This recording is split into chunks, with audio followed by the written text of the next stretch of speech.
Big man. Big man Callum. Yes. Confirmed.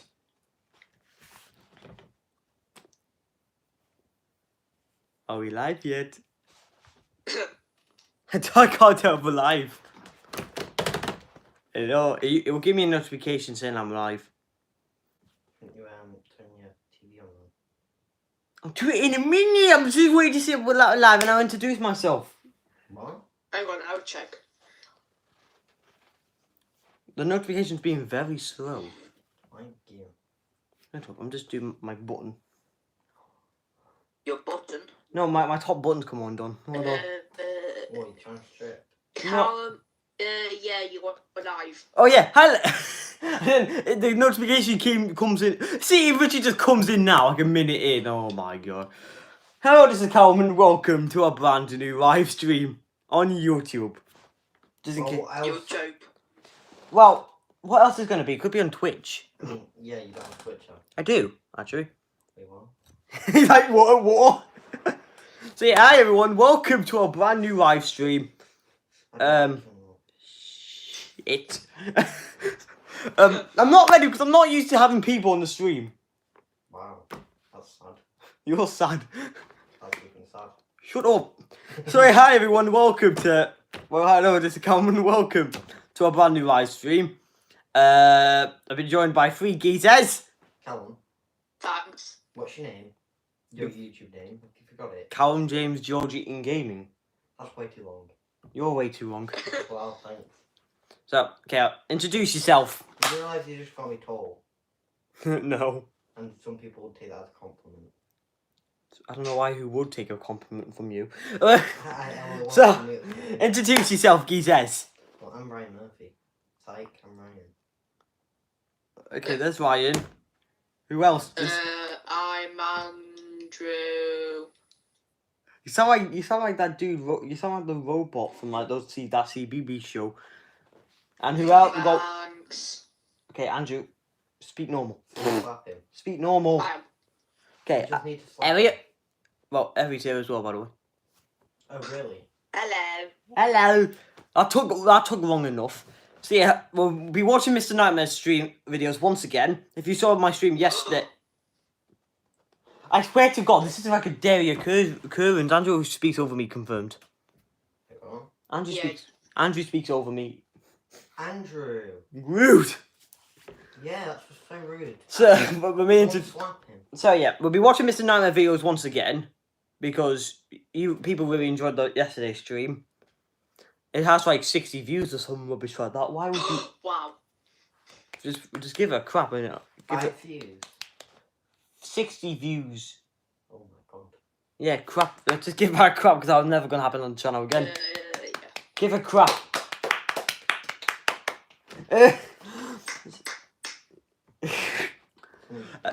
So yeah, Andrew, Elliot, and Ryan. I've not seen these videos before. Well, I think. Have you I've seen? been in one. Have you? No, I don't know. Yeah, I don't.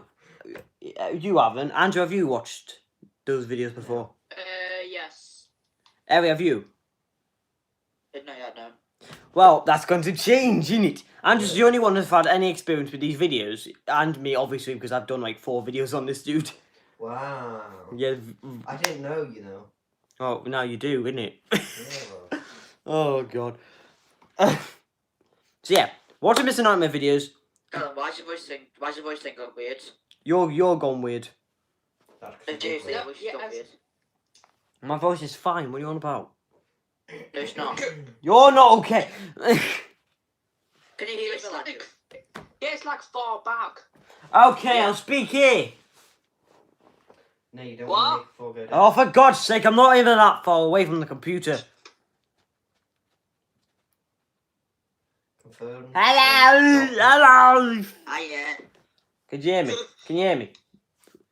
Hold on, Yes. Yeah. if anyone's watching the stream right Still now. doing that thing though. Oh, for God's sake, I can't be arsed. Wait. I can't be arsed. He's four. I said, well, it doesn't really matter, to be honest. He's four.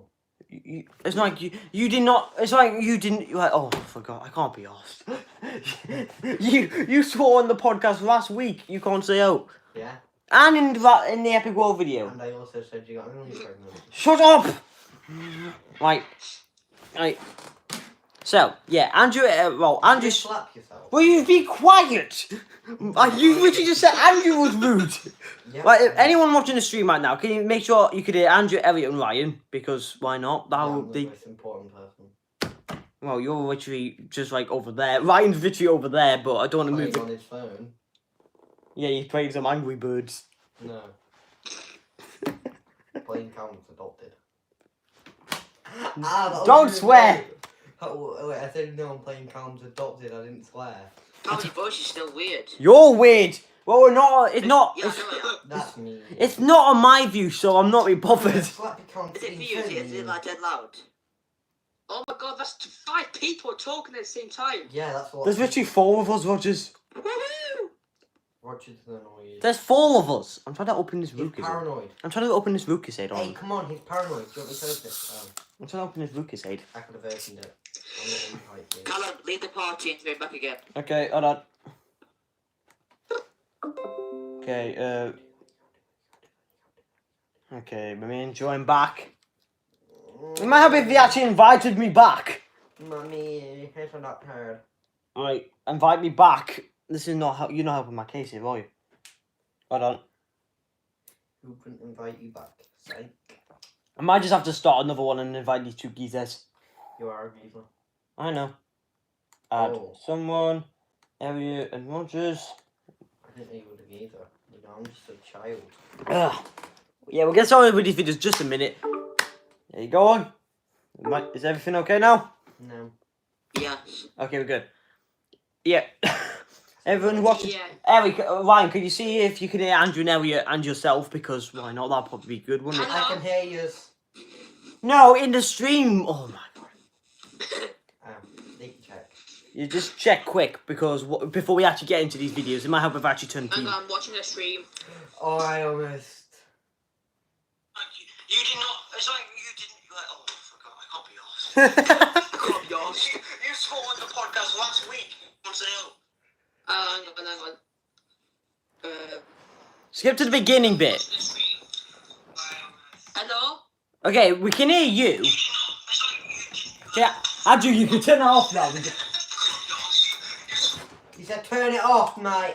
We can hear you both, which is good. We can hear you both now, so. Can you hear me? I am. Yay.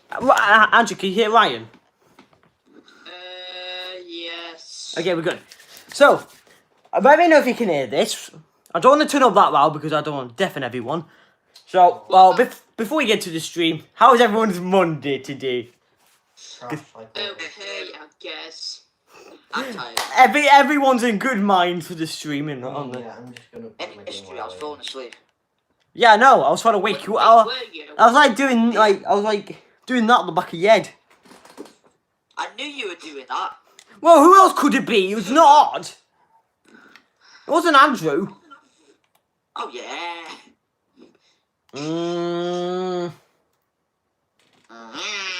What have I gone on Share Factory for? I've just gone on Share Factory. That's a bit dumb, innit? I just went on Share Factory. Yeah, it's kind of dumb. Oh my. Okay, let's go. TV. No, that's Capture Gallery. I keep going. I keep going on the wrong one. Come on. Shut up. You're so silly. You're silly. Look at that haircut. You look like. Do you want me to slap you? You look like my head when I was like Yeah, 5. Carl, if you don't shut up, I'll slap you. Oh, you're on. Oh, I can't watch my videos back, like when you're like, I can't move my foot. when you're like 8 and you're like a skinhead. I was 11 when I started YouTube. You are. Were you? Yeah, I was just like approaching 12 years old because my birthday was like 25 days after. Yeah. But I You're not remember 8. when you were 11. I'm not. Of course, I'm not 8. Oh my god. Yeah, but I'm just saying you looked like it back then. Well, look at Ryan's hair now and then say something. That I said go slap yourself. language. So the first 3 language on YouTube. Oh, let me just try and move the camera a little bit. So if you can see like something to the right, the left of the screen, that's my chargers. I got one of those charger things. So if you can see that, it's not a big issue. But are you ready to get into these stories? Yeah.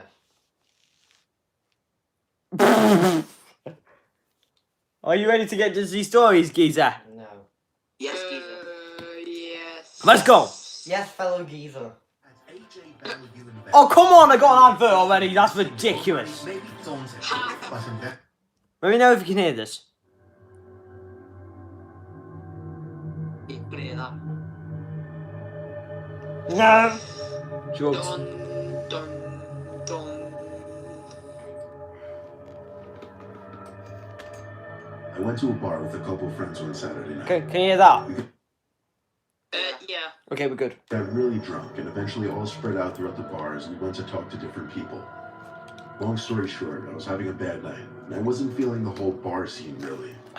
I called an Uber home, which was about 15 minutes away. Oh, you being a pussy, you running home. Uber pulled up. Useful. I don't Instead, care. Some old, crappy-looking 2003 or something Honda Accord pulls up in front of the bar. I knocked on the window and asked, "Mike?" Hello, geezer. He nodded. So I got in the passenger seat, only because the front seat was covered with books. So this and could other stuff find that my makes you phone jump. stories. In fact, the entire car. Oh, hi, was Rosie, messy. welcome to the stream. back seats, What's up? too. My cousin, He by the didn't way, seem like before the kind anyone of Uber asks. driver to joke around and make conversation Who? with. My cousin's He was on on the stream. older side, not that old, but his hair Oh, yeah. was thinning, and based on what I could see of his face, he looked kind of unfriendly. You look unfriendly. What are you on So I about? kept silent. I was pretty drunk though, so I No. barely remember what I Oh, was we'll doing. just pause it for a minute. Nah, the difference between this stream and yesterday's stream, I actually had people. I was on my own throughout this, so yeah, I was a bit. It's more spooky. Lonely. I was scared. Like I was on my own. Just don't try pooing yourself, bro.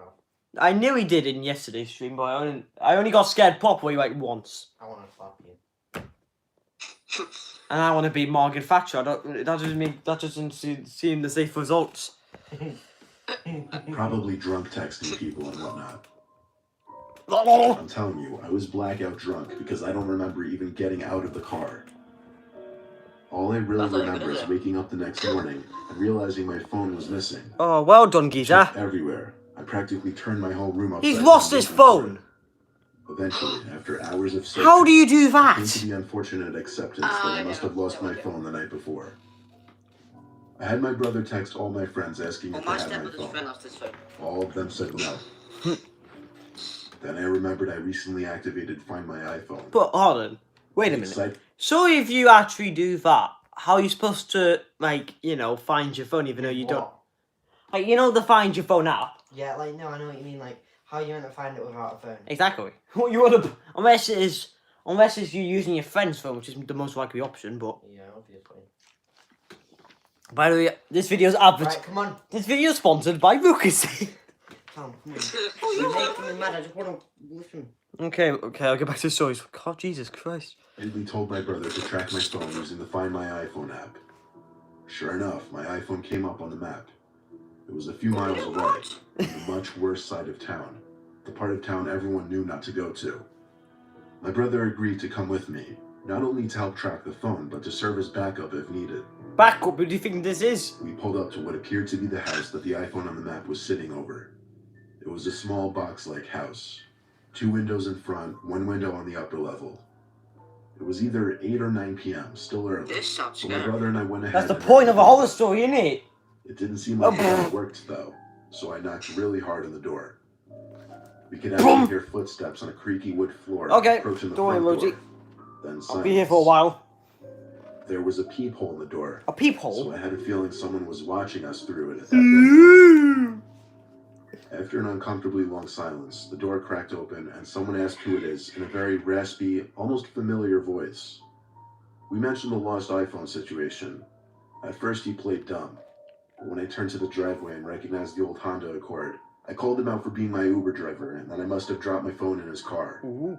At this point he opened the door fully and revealed himself to indeed be my Uber driver.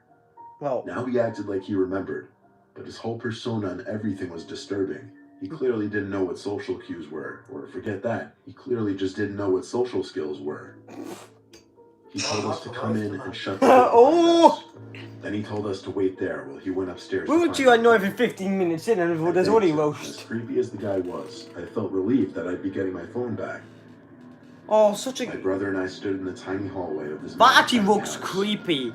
It was Yeah, so I recommend beautiful watching this inside. stream back just The to see finishing, design, everything. what I'm looking at. The floral wallpaper I'm covering I'm all of the looking at walls. like a Looks like it belonged in a TV. house built in the 1930s. That's my TV. The stairs that the man No, walked up were in the- creaky in and the- sounded like they were ready to collapse. Video. I'm recording this off, I mate. was walking around upstairs for a I bit. know, I meant The like creakiness night followed. Oh, you watching the live stream? You watching the stream? Yeah. Every step until we heard him stop directly. Sorry, I just over couldn't there. hear Andrew. My brother and I patiently played the waiting game, with my checking my watch every minute or so. He seemed to be up there for a total of 10 minutes. Bloody I hell. got so impatient at this point that we started calling up the stairs, asking the man if he needed help. Yo, geezer. We heard a slight creak in the floor right above us again, but he didn't call back. My brother told me to go upstairs and check if he needed help, so I hesitantly did. Why would you do As that? I got halfway up the stairs, I realized it was insanely dark up there, which made me wonder how he could even possibly be looking for my phone. Scared. I got to the top. Whoa. There seemed to be 3 open doors, one leading to a bathroom, the other 2 leading to bedrooms. All the lights were off except for a little hallway nightlight. I called Why out is to this the man eating? again, to no avail. I called down the stairs to my brother, saying that all the lights were off and something wasn't right. He didn't answer for some reason. I checked the bathroom, empty. I was about to check one of the bedrooms, passing the door to the bathroom, but I stopped when I saw something through the crack of the bathroom door. The man, he was hiding behind the door, holding something Ah! in his hand. Bloody hell. It felt like he was looking at me, but I Oh didn't look my for more than a God. second. Jesus. Yeah. I looked away, I just pretended saw I like didn't an notice. eye. There's an eyeball looking at me. I had to get downstairs I ASAP. have no idea if I that was nervously coming. called out to the man that No, I'd but be did I, going apparently? downstairs and I'd be right back. Why was like this with a crisp in his mouth? Right to the stairs, at which point I booked it and screamed for my brother to follow me. My brother emerged from one of the other rooms downstairs after apparently snooping around, and without questioning it, followed me outside to the car. We drove down the block as I explained in full what happened. The next thing we did was dial 911 for the police. Don't get crumbs The up on my bed, officer showed right? up to the house where we returned, showed the officer to find my iPhone. My main concern is knocked to on the door with the don't get officer. crumbs everywhere. The man would eventually answer, and the officer forced the man to fetch the phone. This time he did without hesitation. He went up the stairs and 10 seconds later came back down. My brother and I begged the officer to arrest him or do something, given that he looked as if he were waiting to strike me as he was behind that door. Yeah. The officer said there was nothing he could do though, and I swear, as I said this, the Uber driver looked at me with the most disgusting, disturbing, and evil stare I'd ever seen. I gave him the middle finger and turned away to the house, which felt good slightly, but I still get scared thinking about seeing that man behind that door, very clearly holding something in his hand, most likely waiting to attack me if I were to see him. Oh God, adverts. Oh, for God's sake. Bye. I'm going there.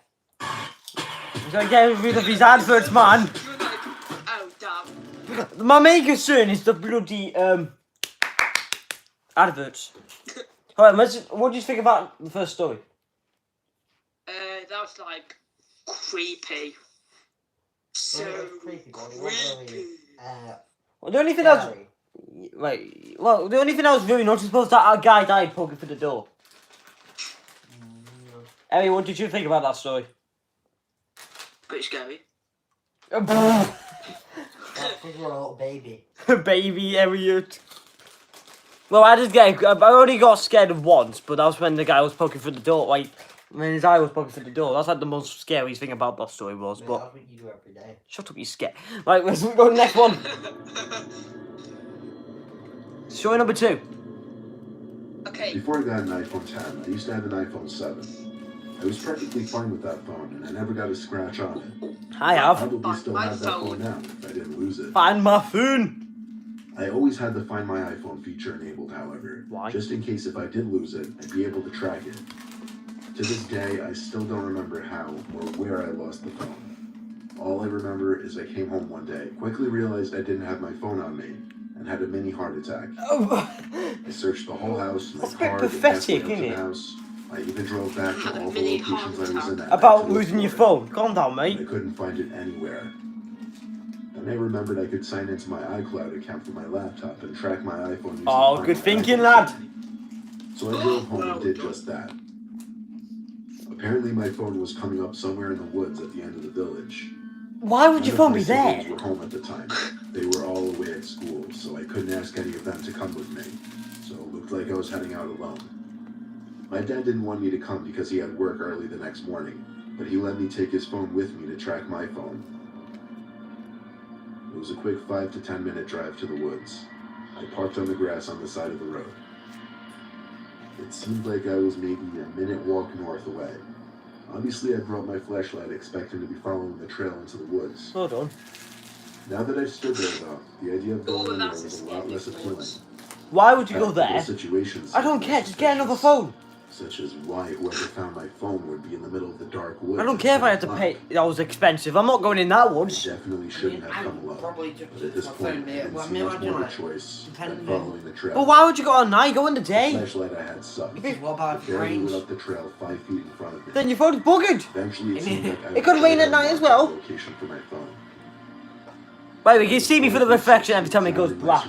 Ow. But seeing nothing but darkness and trees, Oh, that's just scary. What, me? I started yelling Yeah. for somebody to come out. It No, won't like, be It was okay. the first No, time I heard of my course. own voice in an hour, I know and it's it came funny. out weak and unintimidating.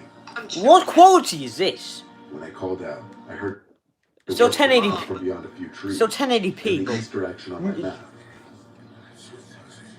what? I Wait, yelled what? out again. Silence this time now. I started sending texts with my dad's phone to my phone, and I heard the dings coming from the same direction as the whispering. I looked in that direction and saw the glow of a phone screen so bright that it lit up the figures of 2, maybe 3 men standing behind a line of trees. Oh! I had a realization in my head. You're gonna need to I run. was in way over Screw your phone. those woods alone, and that my iPhone was in no way worth risking my life. I would have brought a gun, mate. I turned the flashlight off and ran back down the trail as fast Screw as I that, could, man. I'm back off. to my car. By the time I got back, my phone could no longer be located on the Find My iPhone app, meaning it was either broken, disconnected, or turned off.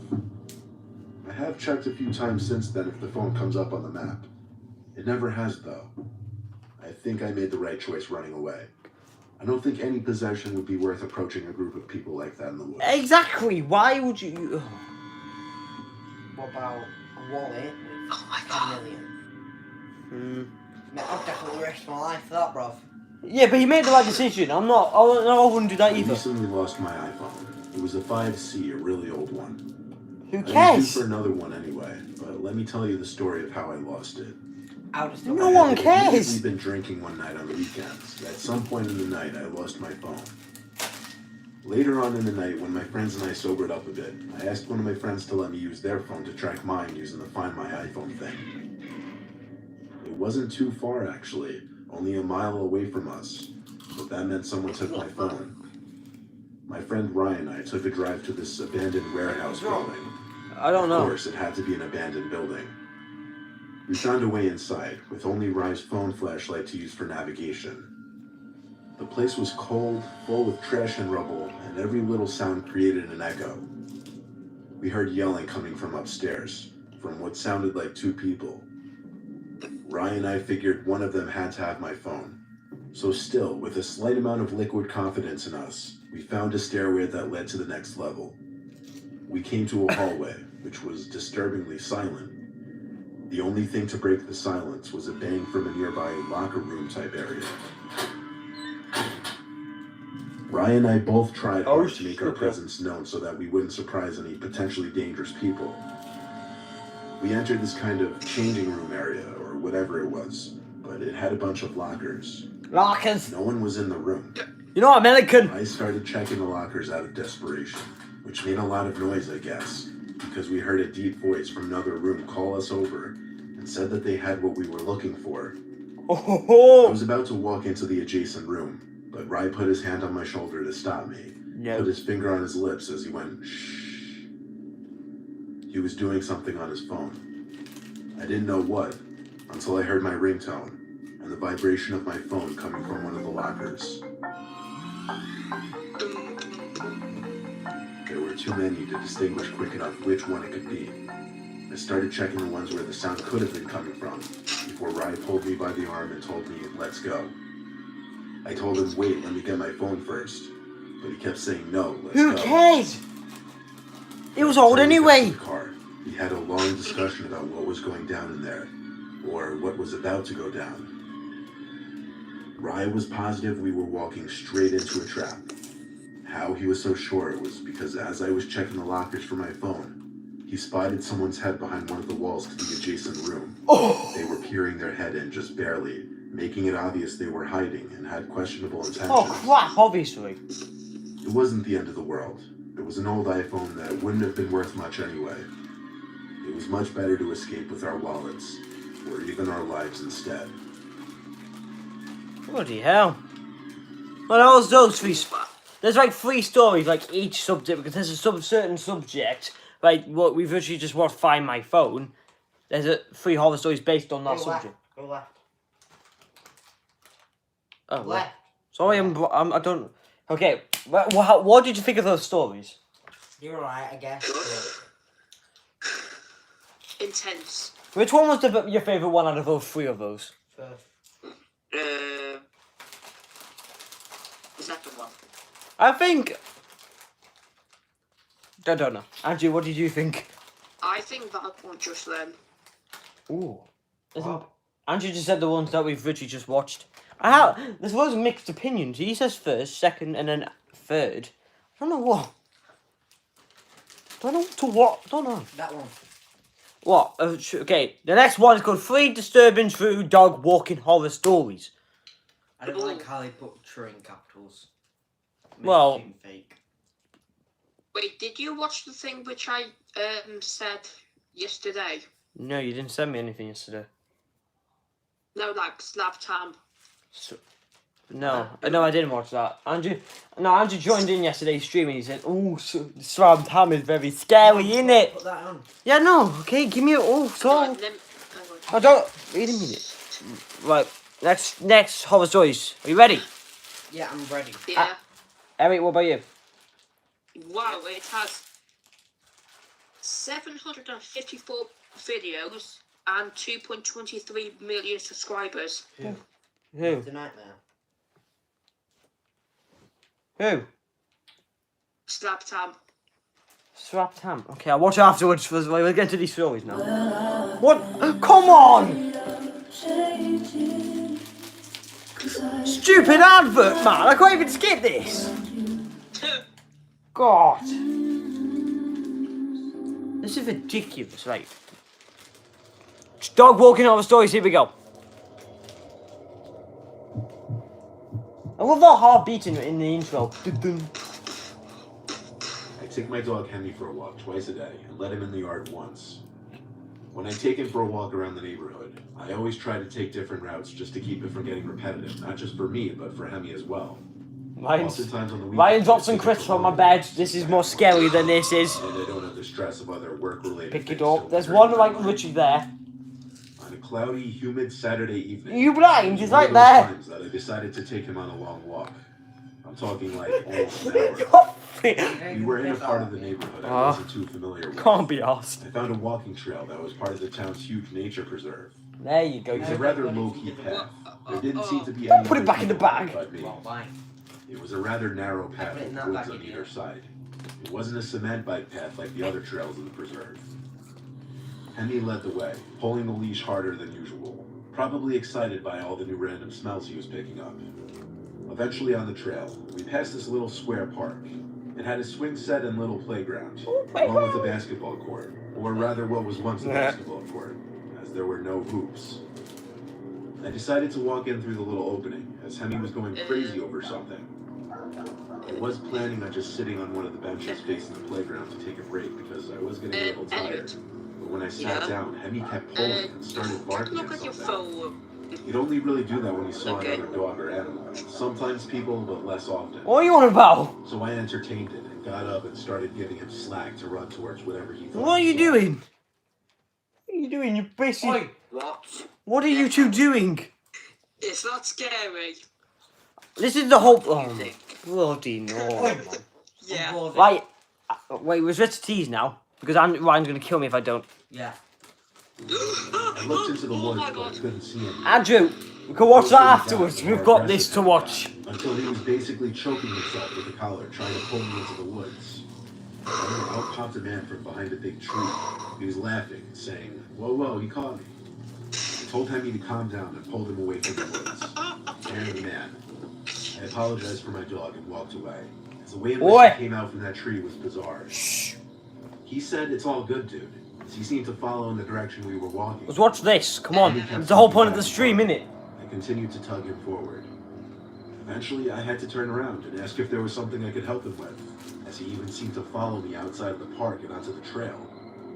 He put his arms up in the air and smiled. Then he said he just wants to pet my dog. Pet my doggy. "Nah, he doesn't like you, man. We're just gonna walk our own way." He didn't reply, so I turned and continued walking. Oh my god. Yeah. Hemi kept Oi! turning around and growling, and every time Listen! Yeah. Listen! the same distance away from I me. am. Kind of off Good. the trail a bit, half hiding behind the trees like he thought he was being slick. Why in this? I was about to call He's back he's and got himself piss off, comfortable. but then it hit me this guy might be Classic. dangerous. Yeah. I started running down the trail until I came to the little opening we entered from and exited through that. Back on the streets, Hemi would keep looking back as we ran, but I'd have to tug him to keep running. We ran all the way back to my house without stopping. I actually do cardio regularly, so I wasn't concerned about that guy keeping up. I highly doubted it, especially since Hemi stopped looking back eventually. It was now a couple hours after getting back. Hemi was in his bed, which was right next to mine, when he unexpectedly lifted his head to look at the window and growled. At first I thought it was because of the sound of the rain droplets that had just begun to hit the outside of the window. I was thinking about getting up out of bed to close the window, even though I was already comfortable in bed. Then it happened. A voice speaking into the window. A voice I recognized from a few hours ago, asking if I knew why he was in the woods. Hemi started going crazy. I jumped in my skin and turned to the window. I couldn't see his features or face, but I could see the outline of his body at my window. I yelled, "What do you want?" He calmly asked if I saw what he was doing in the woods. I told him no, and he asked me, "Are you sure?" I said yes with a tremble in my voice. He said okay, and I saw the outline of his body move away from the window. And he stopped growling after a few moments. I closed the window and latched it. I wouldn't have been able to sleep that night without calling the police. I told them I was followed by someone in the park, and that he came to my window. The dispatcher asked if the man left, and I told her to my knowledge, yes. She said if you were to come back, to call 911 again. She implied it was a busy night since it was a Saturday. I did feel comfort knowing Hemi would give me a warning at least if he were to come back. He didn't end up coming back though, thank God. The man's words, "Did you see what I was doing in the park?" still don't really make sense to me. I wonder if you were implying he was doing something he didn't want others to see, and that he was worried I witnessed You it. wanted everyone That to see alone it. would raise even more questions. Probably triggering it. That these dogs in these stories are insane. There's even a whole video about stories that dogs actually saved the day. It was a regular night in the summer These of dogs, 2007. these dogs are I mental. was taking my These dog dogs are Poppy awesome. out for his nighttime walk. I usually take the same route. Sometimes I'll stray down one different block. Not always though. This one night, I branched off a familiar block to a not so familiar one. All that I knew of this block was that there was an abandoned house on the corner. It's known as the murder house. If you go in, Why would I've they only do it? ever passed why it would you go in there? The first time I saw it, I slowed down just because it's such an eyesore, sticking out like a sore thumb from the rest of the houses. I never could understand why the town wouldn't just tear it down and build a new home, especially given the house's history. The reason no one ever bought it was because of the murder of a young woman inside, potentially by her boyfriend. Oh, He was never to be heard of again. No body, no signs of leaving, nothing. Walking down the block, He's still in I saw that the house. house slowly getting Yeah. closer. you I might be. already planned on stopping in front of it to take Good. a look. But Poppy actually stopped before I even did. Just looked at the house.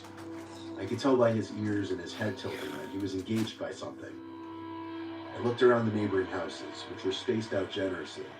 And our neighborhood has a lot of green, meaning tons of bushes and trees lining the streets. It must have green Plus, it was fingers. as dark as could get out, and the house was conveniently situated in a gap between the streetlights. It didn't seem like any of the Oh, neighbors that's a could creepy possibly be house. watching me from where I was. Why would you go So I in? started walking Why into would you the go rest in? of the property. Are you being Poppy mental stood right in now? place. He started to growl and make whimpering type sounds, like he was frustrated.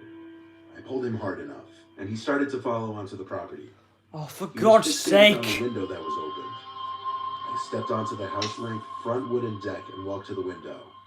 Poppy was still making growling and whimpering sounds. I pressed my face up to the screen of the window. Surprised the window was even left open.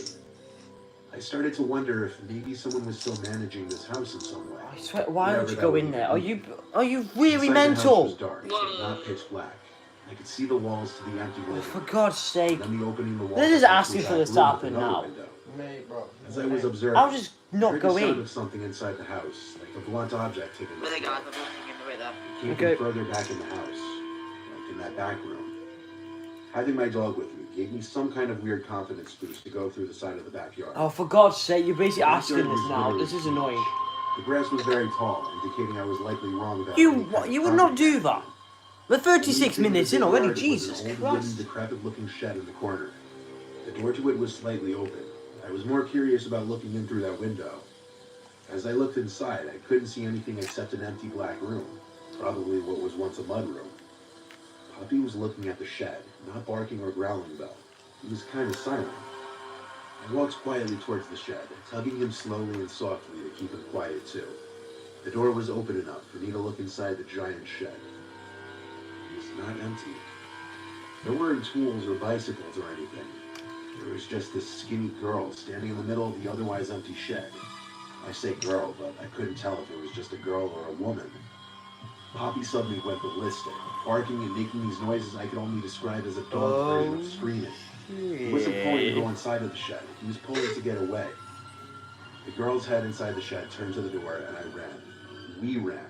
Poppy Bye. and I ran for 3 straight blocks until I was out of breath. Then we walked the rest of the way back to my house. I went to a house nicknamed Murder House, where a young woman was killed potentially by her boyfriend. And then I witnessed a young woman standing in the middle of that empty shed. I don't know if I believe it was an apparition, or just some girl by chance trying to explore that abandoned house just like me. I'm guessing it's going to be the other option. It might be the ghost of that woman. But what else could it be? I was 10 when my parents let Yeah, my Mom. brothers and I get our first dog. I'm 10? the middle sibling, and it was always my older brother and I's Well, job to walk the creepy. dog. Our dog's name was Nyla. That's the woods, Nyla was Rogers. a golden retriever. It's like if asked me My brother me. would walk her in the afternoon after school, and I would walk her at night. I don't remember anything about what kind of night it was. Cold, warm, weeknight, weekends, nothing. All the details I remember are what I'm including in my recounting of this experience. I was like halfway through my walk with Nyla when she looked across the street and her tail started wagging. She started barking and tugging to go say hi to this dog that was being walked by a man across the street. The man made the decision for the both of us to cross the street and allow our dogs to say hi. I thought that This was dog Elliot was a then, very Jesus. tiny, fluffy dog. I think it might have been a Maltese. His dog seemed very timid and like he didn't want to be bothered by Nyla. The man asked my name and I gave it to him, and he told me his name. I don't remember it, honestly. But we got into this long conversation about our dogs. He really seemed to like Nyla, and Nyla kind of liked him. He was Kind telling of. me how his golden retriever had recently passed away, and he had a bunch of toys and dog supplies that he'd love to give me. I figured, why not? It's my lucky day. He said his house was around the block. You get stuff for So he free. led the way.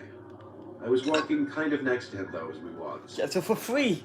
We were in the street the rest of the way back. I'm guessing The he's like residential roads are usually the weird quiet. dude. And After kind of awkwardly walking back to Okay, his house, okay.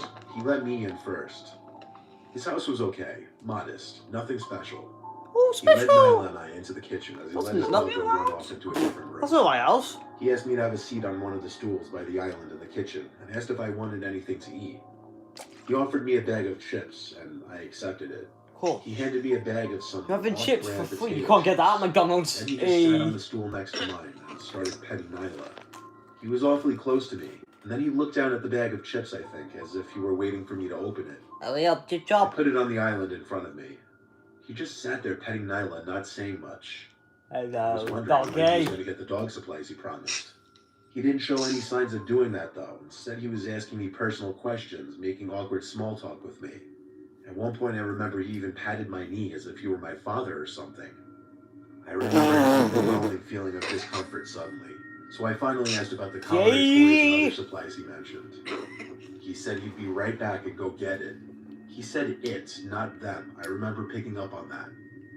He left through one of the 2 doorways in the kitchen. Then I heard him stomping downstairs to the basement. Dun dun Moments dun dun later, dun. I heard him call up to me to come downstairs and check out some of the Oh, of stuff. course it's not gonna end well, is it? I got up just to walk over to the basement door, still deciding if I'd want to go down. No. Then Nyla started growling at something behind the open basement door. I looked. There was someone crouched down in the dark hallway. I didn't really know what to think, but I just left the house in a hurry. I got home and didn't say anything to my family. I just went to my room the rest of the night, quiet and shooken up. It was the first and only time I ever felt I was about to be targeted for being a young age. My only explanation was there were 2 men in that house, and the second I'd walk into that basement, the other would have shut the door on me. I didn't tell any of my family about it simply because it made me uncomfortable and honestly slightly embarrassed. Telling the internet anonymously is completely different.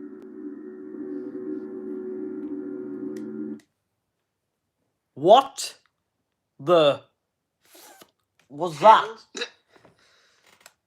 I don't know. I don't know what to think. I don't think. What? You're adopted. Oh, haha.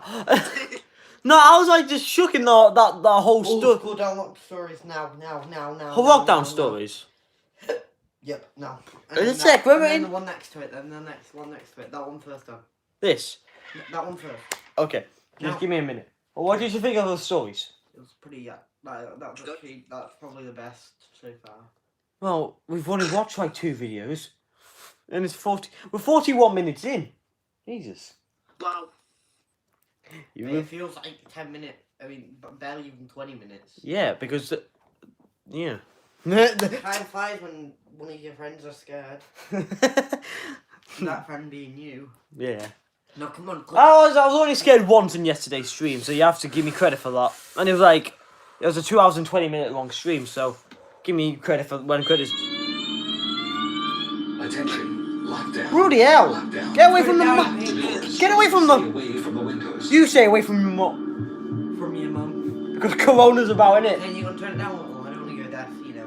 Back in 2016. Down. I was No. forced into a lockdown. I'll slap you. I don't want I to. was in my senior I want to make year, sure people it was can the hear last it. week This is of like the school. best So volume. everything was kind of chill and Well, laid no, back best at that volume point. is 100. My friends No, would to always hear call it me without because going kind of deafened. class with me to smoke Oh, shut up, I was in listening. the parking lot. One of our friends, Mario, who was in the lunchroom, texted me to come chill with him. So Moose and I started walking back to the school. As we were about to enter through one of the discreet back doors of the school by the band and chorus rooms, Mario texted me saying the school Okay. was going into lockdown. And he was right. As we entered through the still unlocked back door, we noticed the red lockdown lights flashing in the tiny band hallway. We walked through the empty hall. This was the quieter section of the school with less foot traffic since we were far from the regular classrooms. I was texting Mario asking him what was going on and if it was just a drill. Moose and I stood in the hallway waiting for an answer. My friend Mario texted back saying, "Dude, holy shit," and the 3 dots bubble meaning he was typing sat under his text for like 30 seconds.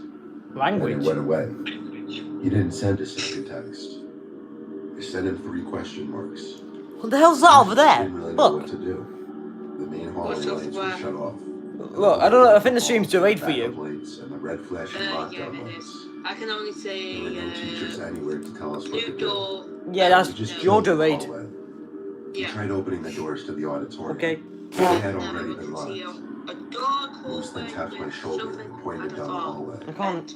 I don't All the know. way down, there was someone dressed in black fast approaching, like speed walking down the hall in our direction. At first it looked like a teacher, but as he got closer, we realized he was wearing some kind of white mask. Moose and I started walking backwards instinctively in response to what we now perceived to be a threat. As he got even closer, we could confirm there was a mask on his face.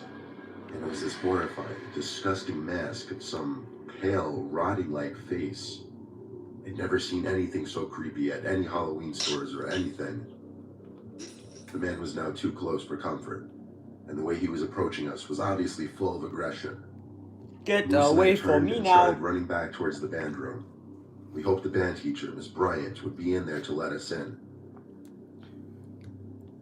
We got to the door, which was locked, and started pounding on it, but we didn't have time to wait. Moose and I split up to hide. I hid in one of the music department closets. I don't know where Moose went. I turned the light in the closet off and hid behind a big container. There was a big glass window in the door to the closet, and I could see into the hall thanks to the little light from the backup lights.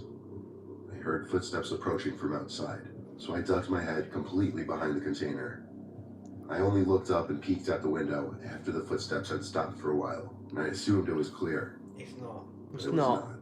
Told you. The footsteps stopped because the man in the mask was standing at the door, looking in through the glass. I ducked back down, hoping he didn't see me, and then the closet door creaked open. It sounded as though he was trying to fiddle for the light switch, couldn't find it, then gave up.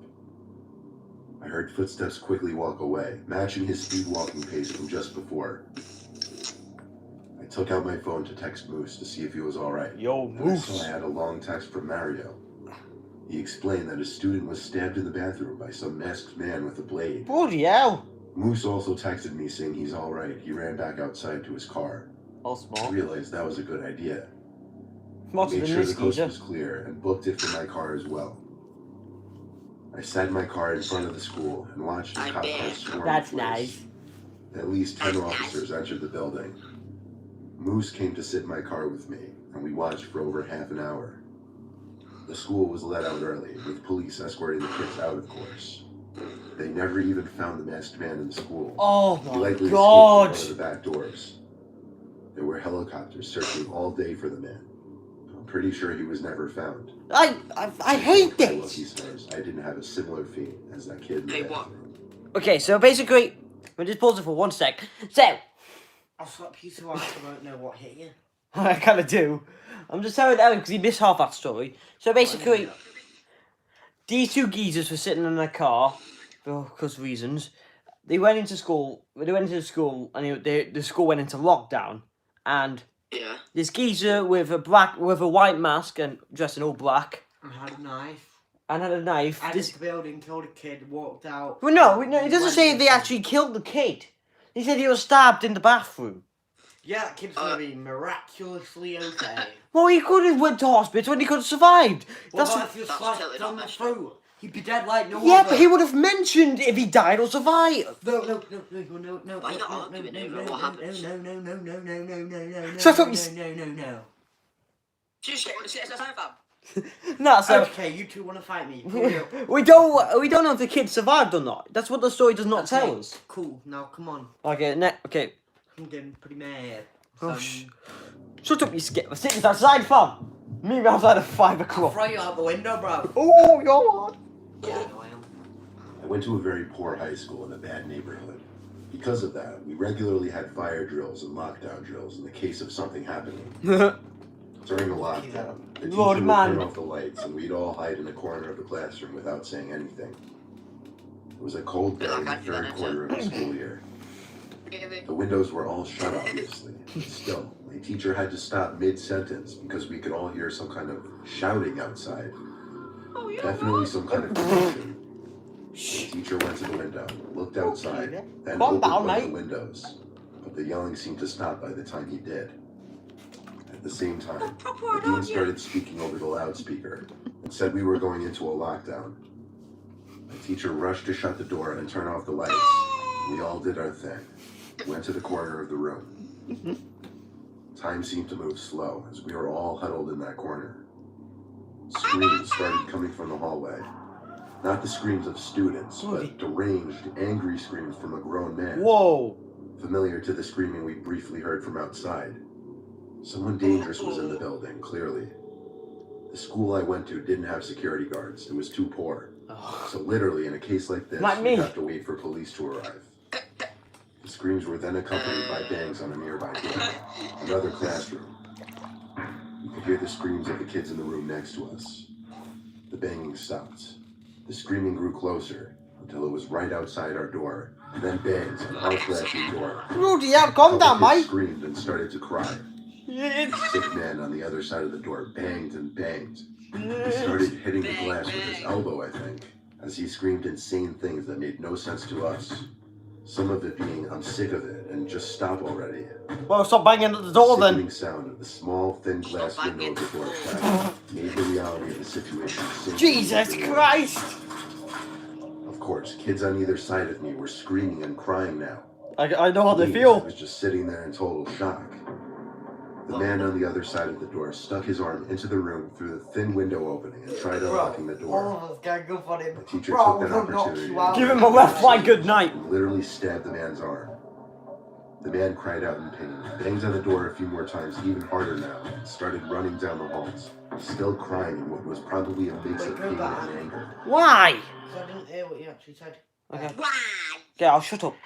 Go. Shut I up. went into the room through the thin window opening and tried unlocking the door. Why? My teacher took that Shut up, opportunity idiot. and grabbed a pair of scissors and literally stabbed the man's The arm. teacher. The teacher stabbed this The man cried geezer. out in pain, banged on the door a few more times, even Scissors harder, aren't even that started sharp. running down the hall. Probably they must be Still sharp, crying, or else he wouldn't be probably crying a in mix of pain then, would he? and anger. Mate, I would have grabbed the The glass. lockdown was ended a few minutes Give after him a the left, police right, good night.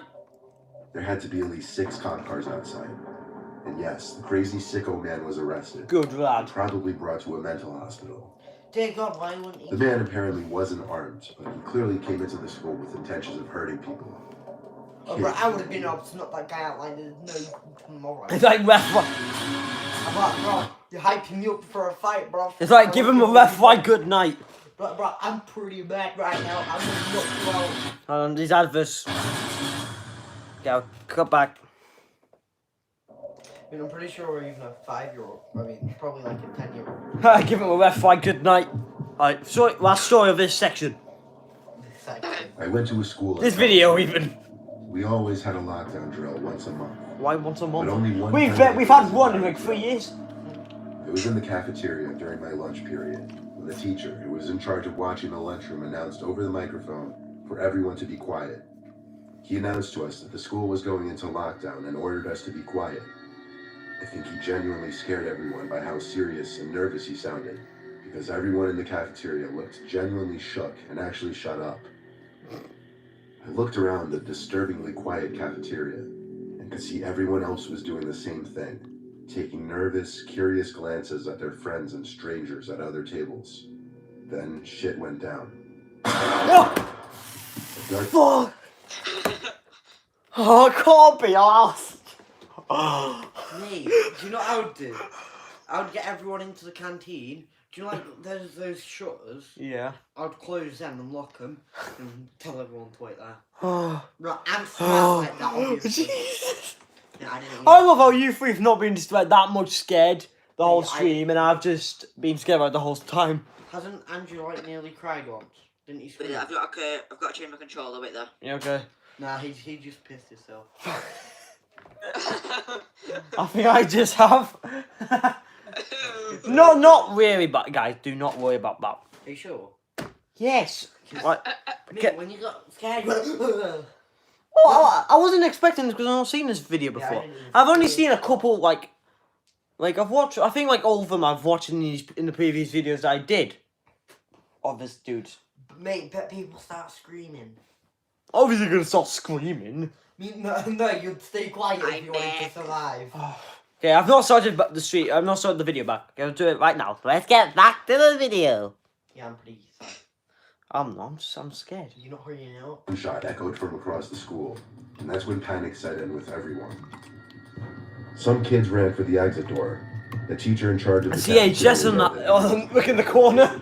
as he locked the cafeteria doors and shut off the lights. That or I would I slap was sitting under the table with my friends, heart racing, feeling sick, knowing my life could be in danger. Every Not minute just felt your like life. eternity. Everyone else's life Just as waiting well. for someone on the intercom to say it's all clear. Then, across the cafeteria, there was a sudden outroar of screams from students, mostly girls, to the sound of tables and chairs being moved or falling over. My friends and I looked out from under the table. What's with We these saw a intense kid with a music? gun outside the locked door of the cafeteria. And I remember hearing gunshots. He was shooting at the glass door. Wow. The glass didn't shatter right away. I don't even know if it did at all. But the entire lunchroom cleared out through the 2 side exit doors to the outside.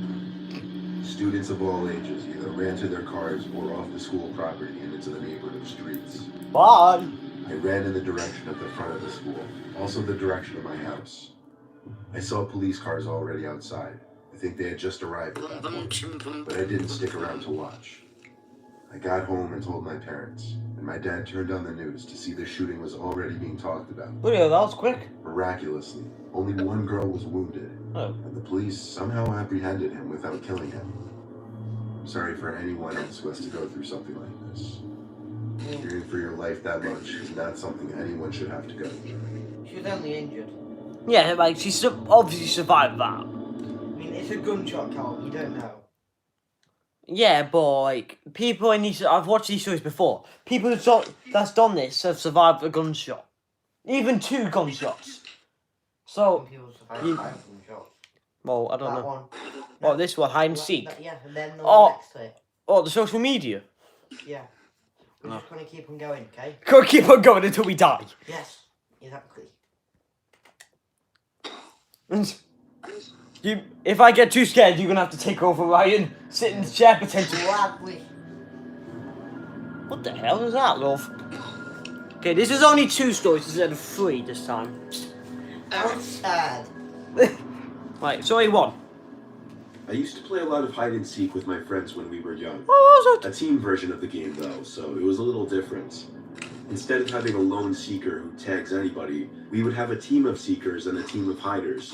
And for the hiders to win, they would have to get to a certain checkpoint, and seekers would win if they tagged all the hiders.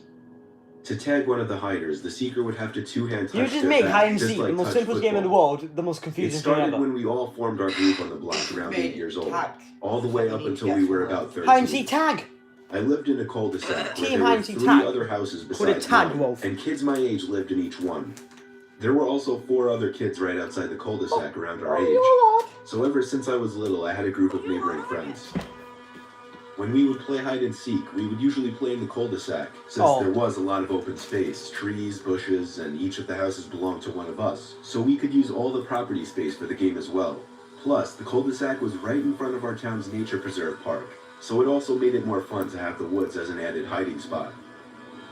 It was 2008. I was 11 years old. I A was time at 1. age we would still play hide Wait a and minute. seek on Friday nights instead No, of yeah, I was going out 1. to flirt If I with got that girls. wrong, that'll be embarrassing.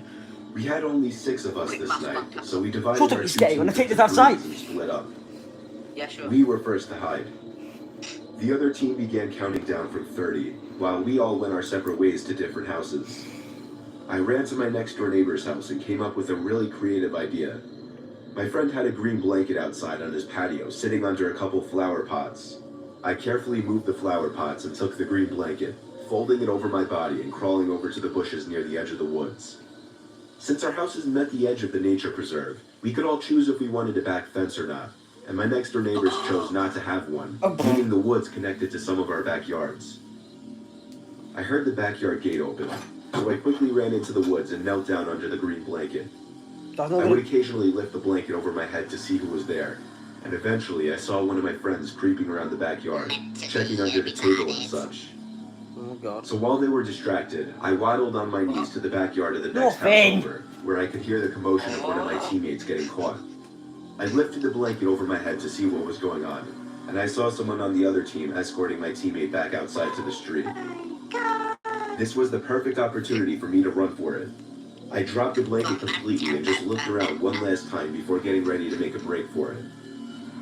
Then, the most unexpected happened. Wait. The sound of a shoe on freshly fallen leaves and twigs snapped from right behind my ears, and before I could even turn around, I felt 2 hands grab my shoulders with a very strong and tight grip. I squealed in pain for a bit and screamed stop, managing to escape the grip and run for the checkpoint. I didn't make it to the checkpoint anyway though, because I ran into one of the seekers right at the backyard gates. We went out to the street where I found out that both of my teammates were already out, and the 2 other seekers were already waiting by the street. Wait, I said. If all of you guys are already out here, who was the one who found me in the woods? I asked. They all looked at each other, seemingly confused. None of them owned up to it. They all swore they hadn't even gone into the woods. As I realized they were telling the truth, I felt my heart skip a few beats before pumping back up in a rapid beat, twice as fast as normal. When I told them that somebody was in the woods and grabbed me with force, they didn't believe me at first, but I convinced them. We all went to tell our parents, and the cops were called. Unfortunately for my neighbor friend, his parents put up a 4th fence wall, separating the woods to the backyard. We continued to play hide and seek and flashlight tag past this incident up until around the age of 13. Our parents just made us carry flashlights from now on and left all the backyard lights on. And of course, the woods were off limits.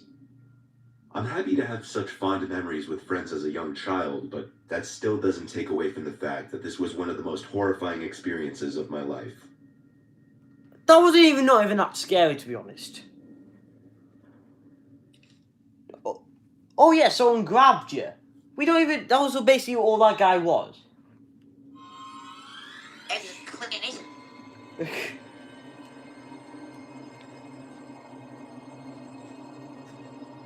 This happened when I was 10 years old. This isn't the I last lived in story. a small town in New York State that didn't have Of much this going on at all. bit of the video. The house next door to mine was vacant for the longest time, until one day a moving truck pulled up in front, and a woman, a kid my age, and a toddler stepped out. Yo, geezer. Me and my dad had been sitting on the stoop talking, so we were able to go over and greet them right away. The mom seemed pretty normal, though there was something slightly off about her personality. My dad and the mom introduced me and the other boy my age to each other. He introduced himself as CJ, and then reached out his hand for a handshake. CJ! Kids our age at the time was very weird. Is he laughing? What are you laughing I at, should- Rogers? Nothing, it was just this game that what happened on it. Wait, was it the thing that I sent you? Hey, right, can you pass me my computer charger? Can you pass me my computer charger? It's in that blue thing.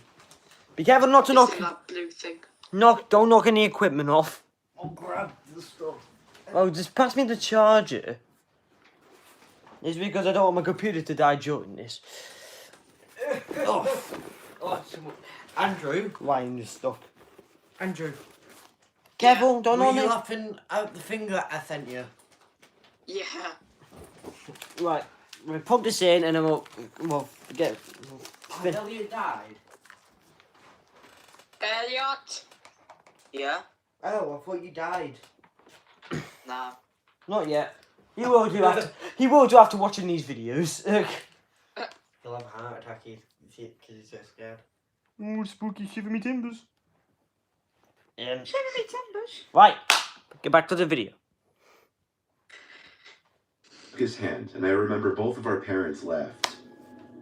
My dad ended up pressuring me on the spot to go hang out with CJ upstairs in my See, room. I thought you were laughing at the I name wasn't against CJ. it, so I led him up to my room. CJ. I sat down on my bed, and he just stared at me blankly. Look at that bed, man. I asked him if he wanted to play Mario Kart, and he Bed didn't even know man. what that was. Big man. I showed him a few of my video games, and he said he doesn't like video games. So I suggested we play hide and seek outside. Oh my god, please read. Oi, stop. You're such a. Video games. Does he like books? Is he one of those kids? Is he like a nerd? A bookworm? How do you not like Hurry video up, games? Callum. Shut up, Ryan. You're making me mad. This is why I do these videos with you. That's because you're so How boring. does he like video games? There's millions of them. Is he sad? That he agreed to. He's probably the best I at told him that. he could hide first to familiarize himself He with probably the likes. properties, He's probably one of while those I kids gave that him a like books. 60-second head start. Nerd. He ran into his new backyard, and I started counting down from 60. When it 60. came time to find him, I found him in literally the most obvious This is place basically he a could game. be. Hide and seek He is. was standing behind the chimney, a spot that I had to pass to get into the backyard. From this point on, I was starting to wonder if maybe this kid wasn't all there. Obviously After not. 10 minutes of an anticlimactic game of hide and seek, Exactly, I was said literally had about to no say work that. do. He had to say. Every excuse I came up with, he would find another way of asking to come inside. Eventually, however, he did leave me alone, and I went inside. Realistically, I had nothing to do. I just didn't like the kid and didn't want to further any kind of friendship with Yeah, him. dude. That night, something terrifying happened. Oh god. I awoke to a thud at my bedside window. Oh my god. I sat up and lifted the window up. I was disturbed to see CJ's face at the upstairs window of the neighboring house. He leaned out his window and called out for me to come over and play hide and seek. I yelled over he's insane and told him to go back to sleep. Why and would you leave me play alone. hide and seek at this I hour? aggressively slammed my window shut, as well as the blinds, and tried to go back to sleep. Haha.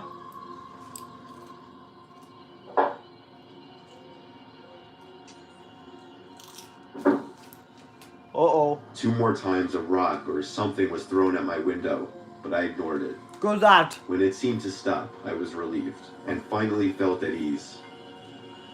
10 minutes or so later, I heard a noise coming from below my window outside. It sounded like a bird was hopping around the ledge or something, possibly.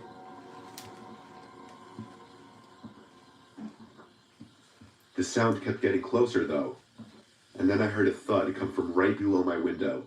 I didn't know what to think. What if CJ was out there?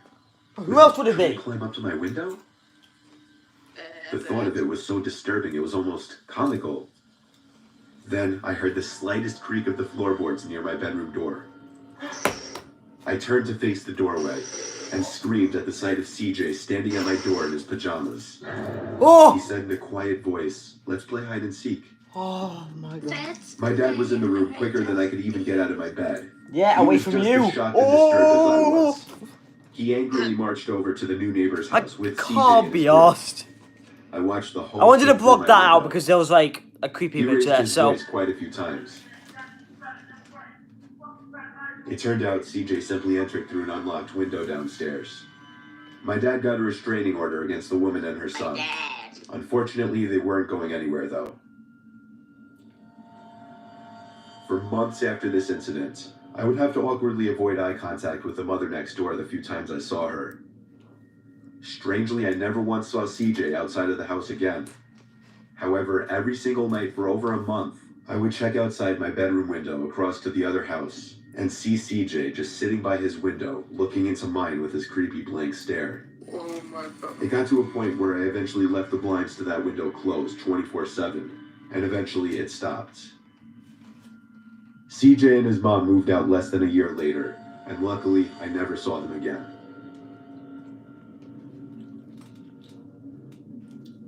Mate, if I saw that, mate, I'd be up fast than for.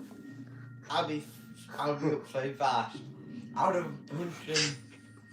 That was like the best story I've watched so far.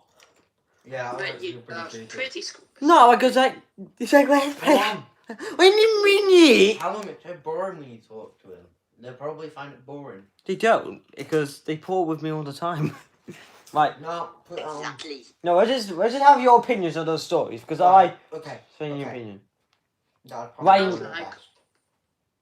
Okay, Andrew, what do you think? It was just That was creepy. scary. Alright, what about you?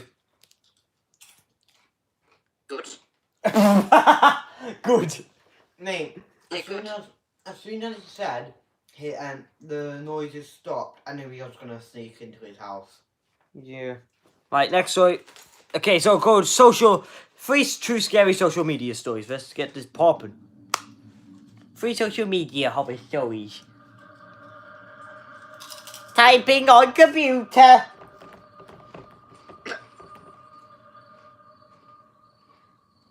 I was on Instagram browsing through my feed.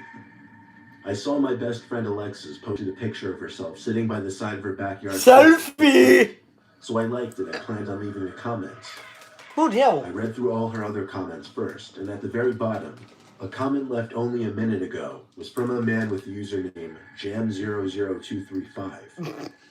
It said, "You are a very hot little lady." Oh. I should mention we're both 16. When I clicked on this guy's profile, he appeared to be like 40. Most of his pictures were of random landscapes. Some were of varying random objects, like a half-full bottle of beer and some weird stone statue. Awkward. Most of his pictures had no likes. Some had like 1 or 2 likes. Even my videos get more than that. He only had 15 followers, yet he followed over 100 That's a bit people, embarrassing, mate. including Alexis. I texted her about the comments and told her she should remove it and block his account. Good lad. She promptly replied, "Yeah, I know, it's so creepy." So creepy, honey. She blocked the account, and I went about liking and commenting on the picture like I originally planned on doing. The next day after school, Alexis and I walked home together since we lived right across the street from each other. Making my way down. On our way home, we noticed a white car driving slowly in the street next to us. It was a little suspect, so Alexis told me to come to her house with her. Come to my house, I'm Whoever was scared. driving that car slowed down when we got to her house, then sped away as soon as we entered. It was the sketchiest thing Wow. we'd ever seen, and we almost felt like we were being followed. I stayed over Lexi's house the rest of the day. We worked on our biology project together. Good And we lad. just hung out until late at night since we had no school the next day. Really? It was often that I'd spend the You're whole not day at professional at Lexi's all. house. This was one of those times. We ordered a pizza since Lexi's parents weren't home. That also meant it was just the two of us in the house. So we were being as loud as we wanted. some We action. heard a knock at the front door of the house. Just slightly though, since we were upstairs in her room. Alexis went downstairs to open the door. But she's a really cautious person, so when I didn't hear her open the front door, I had a feeling she was peeking out the window to make sure it was the pizza guy. I was confused when I heard her quietly rushing back up the stairs. It's not the into her pizza room. dude. She shut the door and looked at me with her mouth wide open and said there's some creepy guy on her stoop. I didn't believe her. I thought it had to be the pizza guy. I Bro. went downstairs with her to check the window. There was no one on the stoop though. As she was swearing that she wasn't lying, the doorknob to the back door turned. Oh, it's Someone tried pushing the door open, but the lock prevented It's it. gone again. We Okay. looked at each other with horrified expressions on our faces and ran back to her room. She locked the door and sat in fear on her bed. We thought as long as we waited in her room, we'd be okay, and whoever was out there would go away. I would have grabbed a knife. But something completely unexpected happened next. Alexis screamed and pointed at the window, where a man's head was visible, looking into the room. The man was holding a camera up to the... Bloody hell. I'm sorry, I have to do this. Pussy. I can't help it. There. Oh, Okay. this creepy dude just come out of nowhere, man. Jesus. glass. That's What good. made the sight even more horrifying was the fact that we were on the second floor, which meant this man climbed up onto the patio roof. I screamed in horror too as we ran to the basement, Go. perhaps the safest place in the house. We stayed down there the rest of the night until Lexi's parents came home, and we told them all about what happened. They were shocked, but really what could anyone do? I went home that night to see a text on my phone from Alexis, saying she just looked back at the random man's Instagram account and saw that the person's face matched the person who was at the window. I looked at it too and agreed. I told her to report the account to the authorities. She didn't know how. Honestly, I didn't either. So I told her to wait until the next day to figure it out. However, the next day, the account was deleted. Either that or renamed. No one ever saw that man again. But we do keep our Instagram accounts on private now. I don't blame you. I would have ruined the plate right there and then, mate. Oh, You know this, like someone tried breaking into my house. oh Lord. Yeah, I am. My friends and I have a Snapchat group together, which means when someone sends a picture to the group, everyone gets the picture. That's the point There's of a 5 group. us in the group. Marvin, A group Glenn, thing. Joe, See if I said Andrew, Elliot, and Ryan, One so day then at they'll school, get Dad it. told me he lost But his sometimes phone. it doesn't Didn't say- find my some- iPhone on. Yeah. Sometimes it Which doesn't sucked for sense him, straight but away, of course, though. What could we really do about it? The rest of us continued about our daily lives. I was at the gas station and saw a funny-looking guy who looked like he didn't know how to use a gas pump. So I thought it would be funny to sneak a quick video of him and send it to the Snap group that I had with my Why friends. would you do? Oh my I God. got home and checked Snapchat and saw the Snap was opened. I checked which of my friends opened it and Why was kind would of you do surprised that? to see It's not- Jared's name Exactly. on the opened list. I texted Jared asking if he found his phone, but the text never said delivered. I asked all my other friends if they'd spoken to Jared about his phone. Joe said he was hanging out with Jared as we spoke. He also said Jared did not find his phone. Oh, pfft. He put Jared on the phone for me and told me to come over. Yo, geezer, When I come got to my Joe's crib. house, he and Jared had already thought to look at the Snap map to see that the location had not been turned off. And it said whoever was using Jared's phone last opened it 4 minutes ago. Its location was an abandoned construction grounds. Whoa. Ready to go kick some ass, or at least thinking we were, we agreed to drive down to the construction site. Oh Lord. Getting there was quick and easy, but hopping the fence and navigating in the dark was a different story. According to the Snap map, Jared's iPhone was somewhere in a big abandoned building in God, front of us. hello. I would have brought a The butcher three of knife. us, all about Joe. 6 foot, definitely felt we could get the better of Be quiet, anyone in a you. fight. Well, I'm just saying hi. What was this person doing in this building at this hour? The situation was just too unsettling. Okay. We found a big hole in the wall where we could enter the building. He's good at Joe and I used our phone lights to find our way through the building. It was cold and empty in there, besides the rubble and graffiti everywhere, and every little sound created an echo. Oh, God. The last time Snapchat updated Jared's location was 5 minutes ago, but the location was right on top of us. It didn't seem like anyone or anything was on the first floor, so we went to the second floor. We found ourselves in a big, empty room. Joe checked the location of Jared's phone one more time, and it appeared that all three of our phones were in the same exact location, which was weird. Where could his phone be? The sound of a digital camera shutter, accompanied with a blindingly bright flash coming from an adjacent room, What made the the three of us freeze like a deer in headlights. Then Jared was the first one to run for it, screaming. Joe and I followed suit, running back down the stairs and out the hall to the outside. We got to the car and drove back to Joe's house. On the way back, Joe and I got a Snapchat from Jared's phone. I was the first one to open it, and it was a picture of the three of us standing in that room with the caption, "Run." We never went back to that building. Run, In fact, after that, the location on Jared's phone was turned off, until, of course, Jared signed in on a different phone. That story was great. Shut up, adverts. No one likes you. Right You know next. what I would have done? I would have texted him back, okay, fat bit. Bin. All my friends were telling me to make a Tinder. Tinder? So I figured, why not? I set up an account and used 4 of the best pictures of myself. Andy, you on the just phone. missed a great story. No. Oh. Start playing it again, he don't care. I'll show you afterwards. Pretty soon, I was already getting matches. I sent the Oh, you message think you're a to just about player? Everyone who matched me on the first day. Well, Only this is 3 the last story of responded, this video, and he's like, one of whom was a gorgeous he's going on brunette girl Tinder who and was he just thinks he's a so player. easy to talk to. Everything I said, she had a perfect response to. Even when I said something awkward or regrettable, she'd reply in a way that would fix it and make me feel better about what I said. "Aww, I he quickly got her found number. love." I was a little disappointed to see green text instead of blue text, meaning she didn't also have an iPhone. But we quickly made plans to meet up that same night. She wanted me to come over to her place to hang out. I was okay with that. It said her house was 20 minutes away on my phone. I left around 9 p.m. and pulled up to the address. Apparently it was a small condominium type building. Honestly, it looks kind of Why ghetto and 9? sketchy. I texted her, let her know I was there. She replied back quickly saying the outside door was broken, so I'd have to enter the condo from the front door and knock on the door in the hallway. Well, you're supposed to go The for the front hallways door had anyway. a weird, dreary lighting about them, and the doors to the condos looked kind of worn out. It was a tiny place. There were maybe 10 condos in total in the whole building. I came to the door with the number 7 on it, the door she told me to come to, and noticed it was half open. Inside, I could see a dark apartment-like room lit up only by the blue glow of the TV that was on.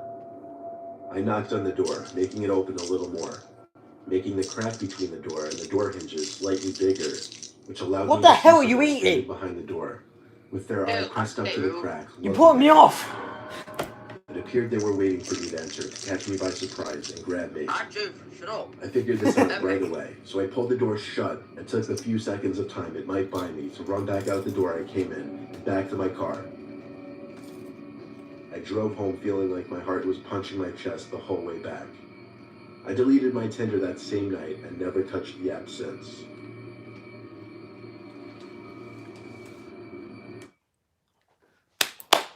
Well done, man. Which one to watch now? The one that you just went past. What, this one? Yeah.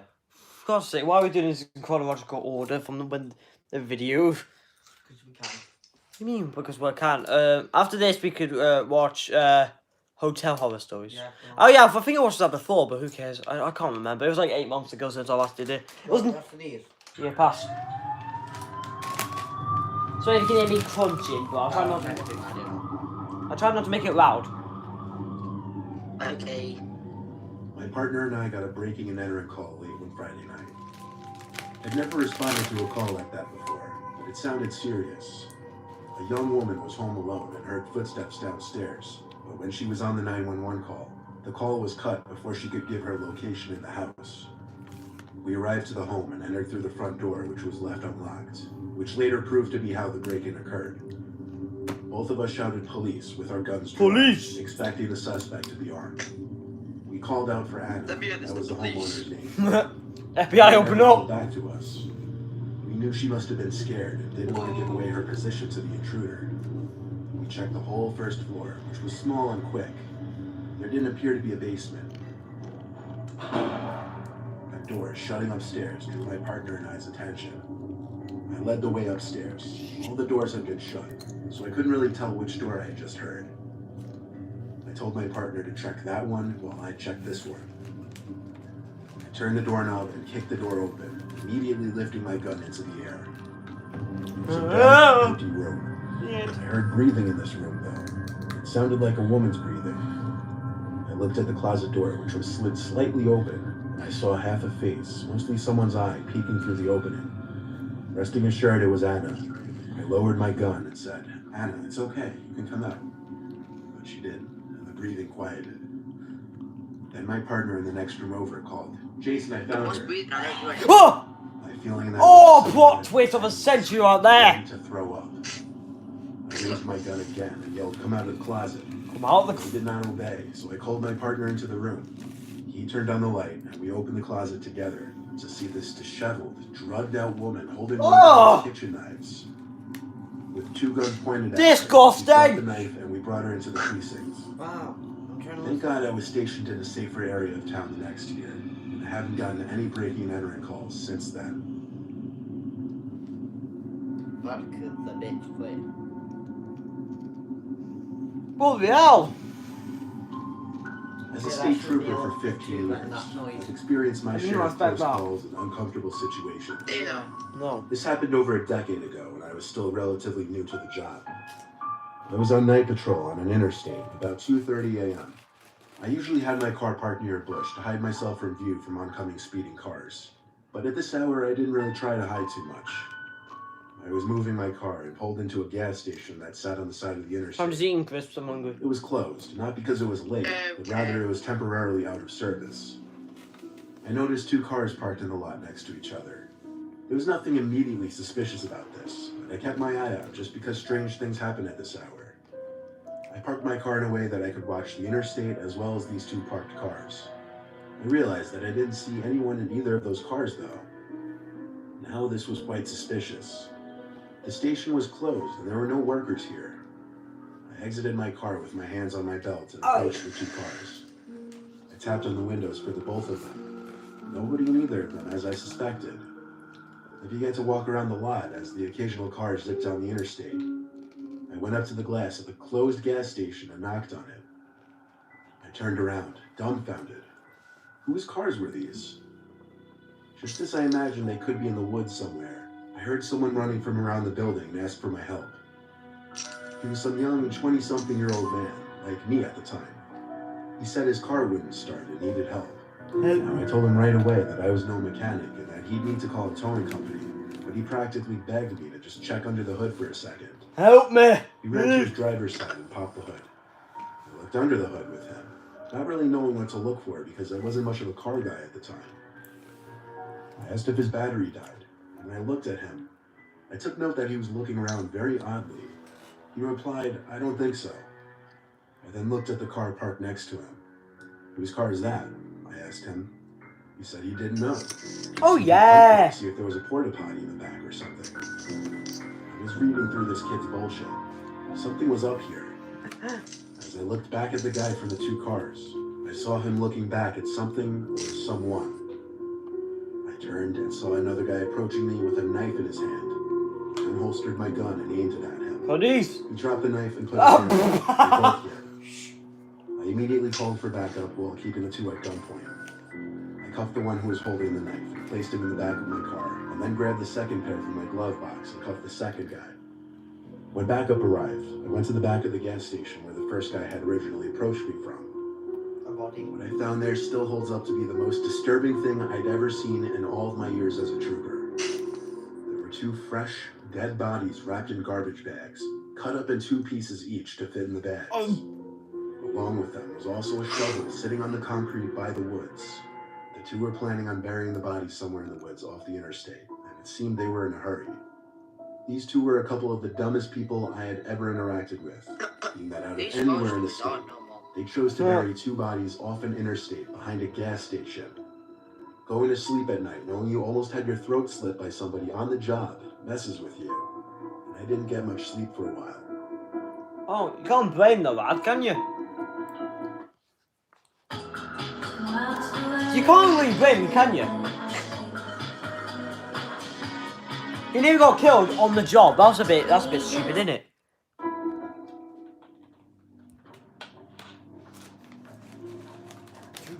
I'm a rookie cop currently working the night shift.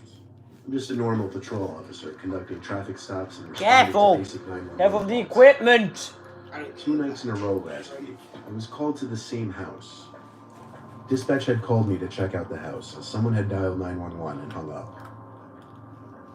The house was a couple miles from me, in my patrol zone. I arrived to the house quickly and turned up the dirt driveway through the trees onto the property. The house was dark, no lights on, no cars, nothing. I parked my squad car on the far right side of the property and went to the front door, taking note that all the windows were properly shut. I knocked on the door and no answer. The door was also locked. From my immediate guess, the place was abandoned, for years by the looks of it. I called to dispatch that the place was abandoned and nobody was there. Dispatch. And I left. The next night I was working the same shift. And around a similar time, I got a call from dispatch that there was another 911 call from the same house. Only this time, someone could be heard crying on the other end before the call ended. I was asked to check out the house again. This time I was a little further away, but still the drive wasn't too bad. I pulled up the dirt driveway again onto the property, and again, no lights, no cars. I approached the front door again, and this time it was left cracked open. I knocked on the door while holding the doorknob to prevent the door from pushing open. No answer.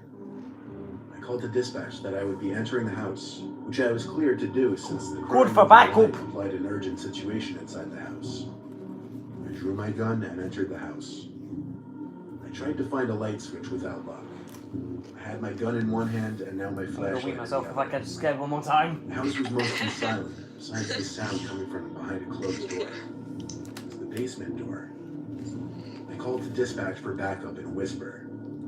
The sound coming from down in that basement was a tone, like a dial tone of a phone. I started walking down Why I'm off the toilet stairs until my before I legs wee were myself. unstable. Why didn't you take To over? the bottom. Sit in Followed Yay. by Sit. rolled Just sit in the chair and just landline. commentate over this.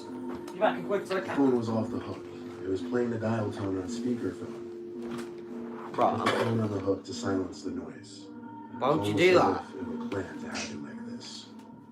As soon as the phone hit the hook, I heard a muzzled laughing type noise in a far corner of the basement. I turned around, and there was some guy standing opposite me in the basement, with his hand over his mouth, and he appeared to be laughing. But it wasn't this genuine laugh, it was more like a sickly, mentally unstable laugh. Ha! How to roast The someone. guy was holding something in his other hand. I couldn't see what it was at first. When he raised his hand up to his head, I realized he was holding a revolver. I aimed my gun at him and yelled to drop the weapon. He paused as he had his revolver to his head, apparently about to pull the trigger. So I shot him in the arm twice, causing him to drop the gun. He screamed in pain as I cuffed him and brought him upstairs. I requested a medical team at once. A second squad car pulled up, as did an ambulance a few minutes later. Yeah. The scariest part about this for me is not that I had to shoot a man in the arm twice, but that I was mere seconds away from seeing a man spray his brains out onto the wall. I can't join stream. Hold on. Impressive as always. My partner and I got a radio call of a welfare check, which is just a check on the welfare of a person. A woman's ex-boyfriend called because he received text from his ex stating that she wished it had never ended and that she could no longer go on without him. We get to the place, knock, pound, etc. No answer. We call the number the ex provided and get an answer and a hang-up. Hey, So we yo, hear it from I the can't outside join stream, window. by the way. Oh, she's in there. We say we're going to break the door down. She doesn't answer. We hear some slurred mess of Should I not speech. shut the door? Oh, he's Door got you. locks, but doesn't open. We open the door to find a young woman, wet, naked, pale as hell, and What swaying the- in one spot. I Her know. hands bleeding. What? Call a rescue ambulance, and she's off to the hospital. Now to the Get creepy back. part. None of the lights would turn on, Okay. so we conduct a safety So my cat search just and joined. handle My it cat just in the was in. bathroom. My cat just walked in Walls for like with 5 Bible seconds. stickers written in her blood, in a tub of brown water, the water being mixed with old blood. I don't know how she survived, because that water was dark. She had been sitting in it for approximately 3 to 4 hours. What? No, she would eat that. No. How did you survive that? Mate, the normal human Before being. getting transferred to a different county, Was she Superman? I used to work as a police officer Unless in she had Burlington, some New other Jersey. bodies when she joined the body. Burlington is not a safe Maybe. place. They say that crime there is 88% higher than the rest of Jersey. Having worked there for a year, I got to learn that firsthand. There would be a lot of break-ins, robberies, assaults, and after a while you'd get used to those calls. Sometimes you'd get pretty strange, unsettling calls, though. This was one of them. Most Burlington locals are familiar with the McNeil Mansion. I'll stop eating now because I don't want that to be like Mansion cow that sits right on the eating. Delaware River. The home was constructed in 1894 to serve as a residence for Andrew H. McNeil, as well as his wife and 4 daughters.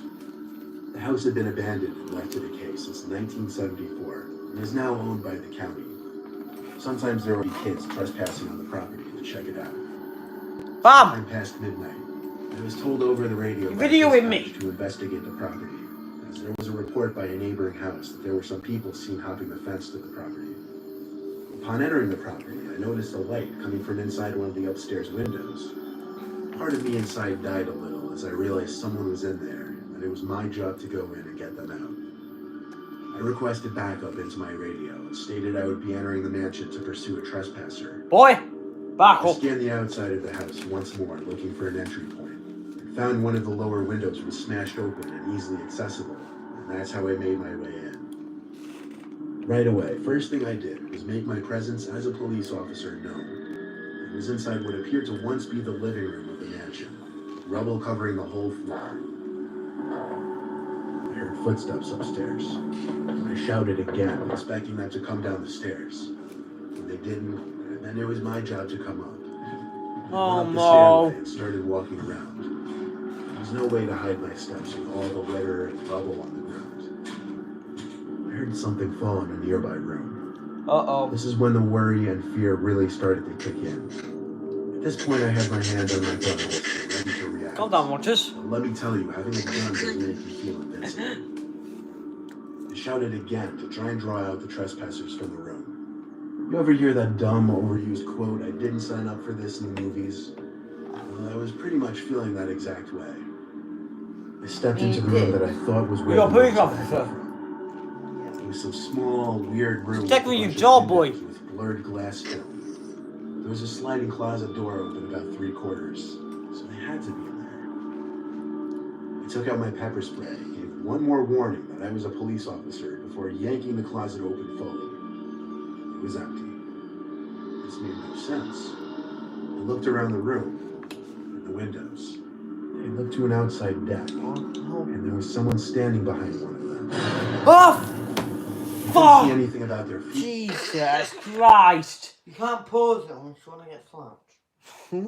Oh, God. Features other than the outline of their body. Then I realized there were people at the other windows too. The way they were all looking at me through the window film. Such a ghostly appearance they gave. Like a picture from a kid's horror novel. He's I found holding the them. door to that deck That's not right even in a adjacent thing. room. Is it? When I stepped out, the 3 figures standing at the windows were gone. I don't know. Show you I didn't kids. see any other way Some of the off kids deck like kids besides shows the like door I CBeebies came or that or Beep I or saw the Nickelodeon. flashing lights of a police car through a bunch of trees, parked on the same lot as me. Kids shows Another something. officer announced his and his Which is partner's the second arrival shows, my on laddie. the radio. I met the officers outside the house and pointed up at the deck where I saw 3 people standing. They were creeped out as well when I described how they all just stood there at their own windows looking in. We searched the whole mansion together. I eventually came to a small room with a window on the first floor. And once again, something was outside this window. I had to step closer to figure out if it was No. a person's head or not. When I got too close, the object lowered below the window. I radioed the other officers to go outside with me. We looked around the whole property and didn't find anyone. We searched for another 10-15 minutes before closing off all the entrances to the house and moving on. scariest part of this for me was definitely seeing 3 ghost-like silhouettes all standing at their own of the 3 windows to that attack, looking inside at me. I'm not gonna say. Okay. I'll just wait until you come back for the next before we start the next one. What's the next one? Horror stories. No, I mean hotel horror stories. Jesus Christ. Oh yeah, I think I've watched this before, but I don't How care. long have you been streaming for? Hour and 35. Didn't you say 2 hours before? What? Nothing. Really? I'm gonna try and go for 2 hours with this. Okay, you do that. Trust me, I intend to. We've only got like 100. Like, well, 95 minutes, and 2 hours is 120 minutes. We're not that far away. Who's echoing? What? I'm sure you only want 2 hours, because I could go. Dude, I'm trying to make this 2 hours long. We haven't got that long left. Make it longer, you boy. A longer stream. Do you think I can handle 2 hours of this? Well, I did manage to for two. Yeah, I can. Yeah, you have better. Well, I did manage for like 2 hours and 20 minutes yesterday. Well, you better, so. Oh, you're hard, aren't you? Bloody hell! I certainly am. I thought you knew. I didn't think the stream would be as long as the last one because it was like 2 hours and 20 minutes, but. So, what's the thought? What did you think about those stories then? Right, that one was pretty Spooky. I didn't. Jesus! What? Harry just came back. Get me. Harry's supposed to get me a new story confirmed. Okay, the next one we're gonna watch is. Your face is more scarier. Well, Oh no! I was on this point of view. I wasn't on TV. You did not see me do that. No, like if you want to know what I just did, Andrew, Elliot, I was basically. Ryan was like, oh, "What did you do again?" I forgot. I don't know. I was making you annoyed. And then I pulled up the middle finger and I forgot. The camera was looking right at me. Who's echoing? I can hear my voice through like one of your. Me. Not you. Echo. I'm echoing as well. Hello. Who cares to start it? Oh, fine. Bloody no. I'll show you what was bloody horror. Hotel stories now. Remember the feeling of Yay! waking up somewhere. I know it's an advert, mate. Amazing. Bloody Nora. What? What? Nothing.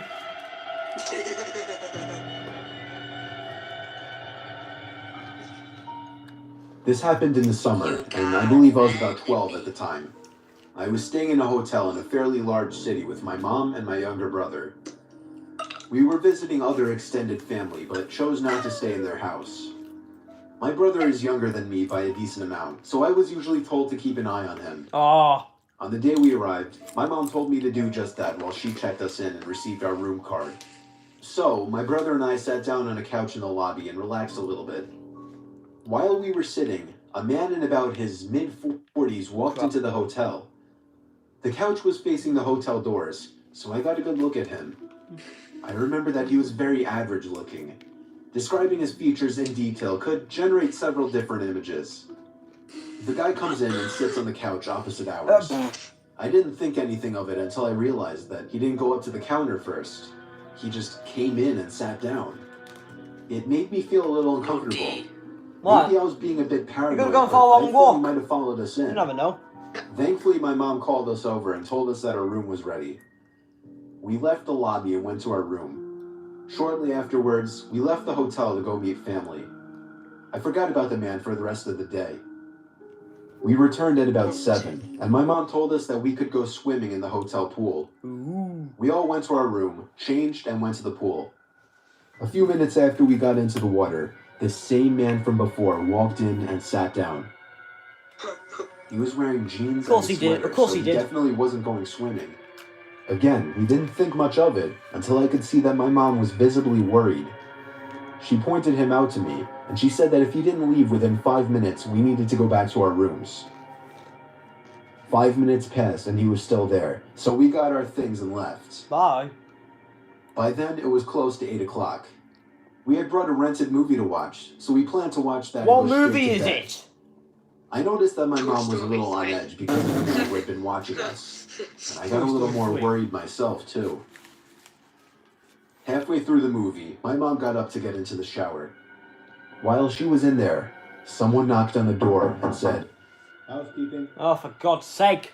I thought it was weird that the cleaning staff would come this late, but we needed another towel, so I answered the door. Oh, you stupid idiot! I wish I hadn't been so stupid. It was the same creepy man. The same He dude. gave me a smile and a little wave. I just stood there, kind of. You are an motionless. idiot, man. My Because mind he automatically just went to opened the it worst without any possible situation. hesitation. Kidnapping, rape, torture, etc. I heard the water in the shower turn off. He stood there as well for a moment, and then he spoke. "How was your swim?" Oh. At that moment, my mom came out of the shower, saw the man at the door, pulled me back, and slammed the door. She locked it. Then she called the front desk from our hotel phone to report the guy. I told her to just call the police, but she didn't listen. She then requested we switch rooms. I then heard footsteps stomping down the hallway away from our room. Thankfully, the guy had left. After that, we switched hotel rooms and didn't see the guy again during our stay. Bloody hell. So I mean, again, we need to stay hygienic. Yeah, and you don't need to scream. Have you ever gotten an uneasy feeling staying in a hotel room, especially Yes. by yourself? Yes. Yes. Likely not, and I also doubt you've ever been in a hotel room by yourself. No. But when I was a kid, I always got scared sleeping in hotel rooms. I would always keep looking back at the dark corners of the room every 20 seconds, thinking there would be somebody standing there. Oh, yeah. My fear not only drove me crazy, it drove my parents crazy, as I would always insist that I would sleep between them until I was around 9 or 10 years old. Anyway, eventually I had to grow up, or at least give off the impression, and started sleeping in my own bed or sharing the bed with my sister. Now I'm 24 years old, living on my own, and have to take a lot of business-related trips for my job. On one particular out-of-town trip, I was staying at a Comfort Inn in North Carolina, with all the expenses paid by my job, of course. I was in the area for a meeting with an office in a different town, and the inn was my home for the night. It was across the street from some big car dealership. That's all I remember about the surroundings. Anyway, I was off the next day, so I could look forward to just relaxing in the hotel and watching a couple movies. Couple movies. I was ironically watching the first Saw movie, Oh, for and I goodness. swear, during the scene where Adam was hearing sounds in his apartment, my childhood paranoia started to come back for a bit, as I thought I heard little crackling type noises coming from inside the closet. Uh-oh. You're dead. Being 24, I told myself that I had to get over this nonsensical childish fear. I simply raised the volume on the movie and tried to ignore it. At the same time, I popped 2 sleeping pills into my mouth so that I'd be wiped out by the time the movie was over. Eventually, I flipped off the TV and rolled over onto my side to finally get some shut-eye. That was when the crackling noises became apparent again. Oh, God, I don't like this. It wasn't constant or anything. It was just like once every minute or so I'd hear this crackling type noise that I just can't describe coming from the closet. It wasn't happening too frequently to really bother me, and the sleeping pills were knocking me out at that point, so I was out within like 10 minutes. The next thing I remember, I awoke to the sound of cloth being rustled around. I sprang to an upright position, but it was literally too dark to even see within a few feet in front of me. I don't like this. Ed Black with a hood over his head, probably 6'5", 250 pounds, rummaging through my bag. Jesus! I screamed at the top of my lungs, and in response, he fled the room. He had stolen my wallet and my watch, but he had also created a lasting memory that only digs deeper into a very large childhood fear of mine. I have never heard a story about anything like this on the news or anything. Ow. So for something like this to happen to a person like me, somebody who had such an odd, specific fear as a child, was simply catastrophic to me. Oh, did we go? No, this is what this is basically what you're in a stream for. Watching me get scared in public.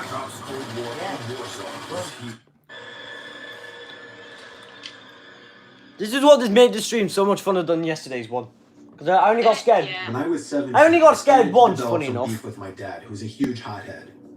Tensions would grow worse through the years, and it got to the point that I would commonly have to leave for the night after getting into huge fights with my dad about personal things that I won't talk about. Sometimes I would stay at a friend's house or check into a hotel. It was May 9th, 2015. I was 21 years old, and after another huge scene back at home with my dad, I had to get out of there for my own good.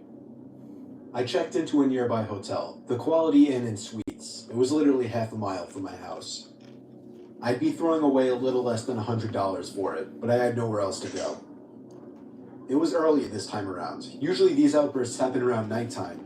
It was funny, I was the only one around in this hotel.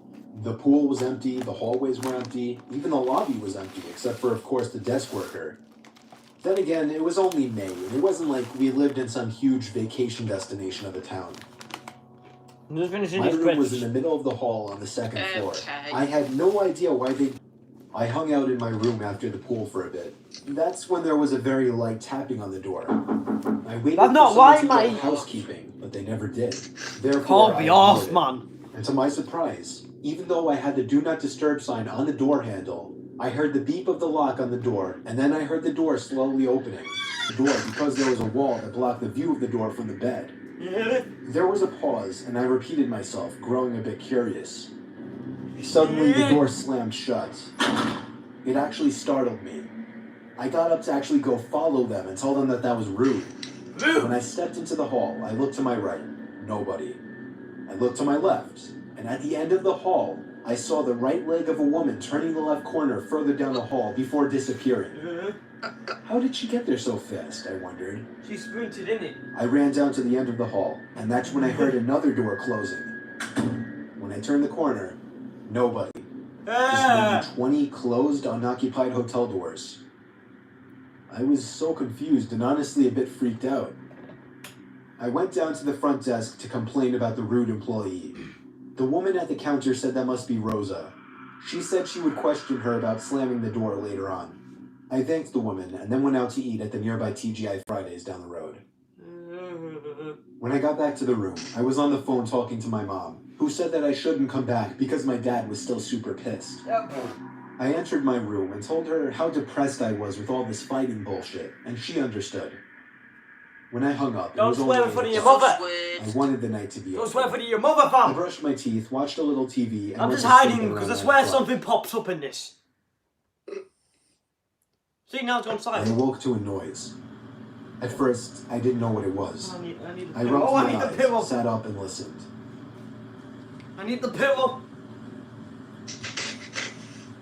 Wait.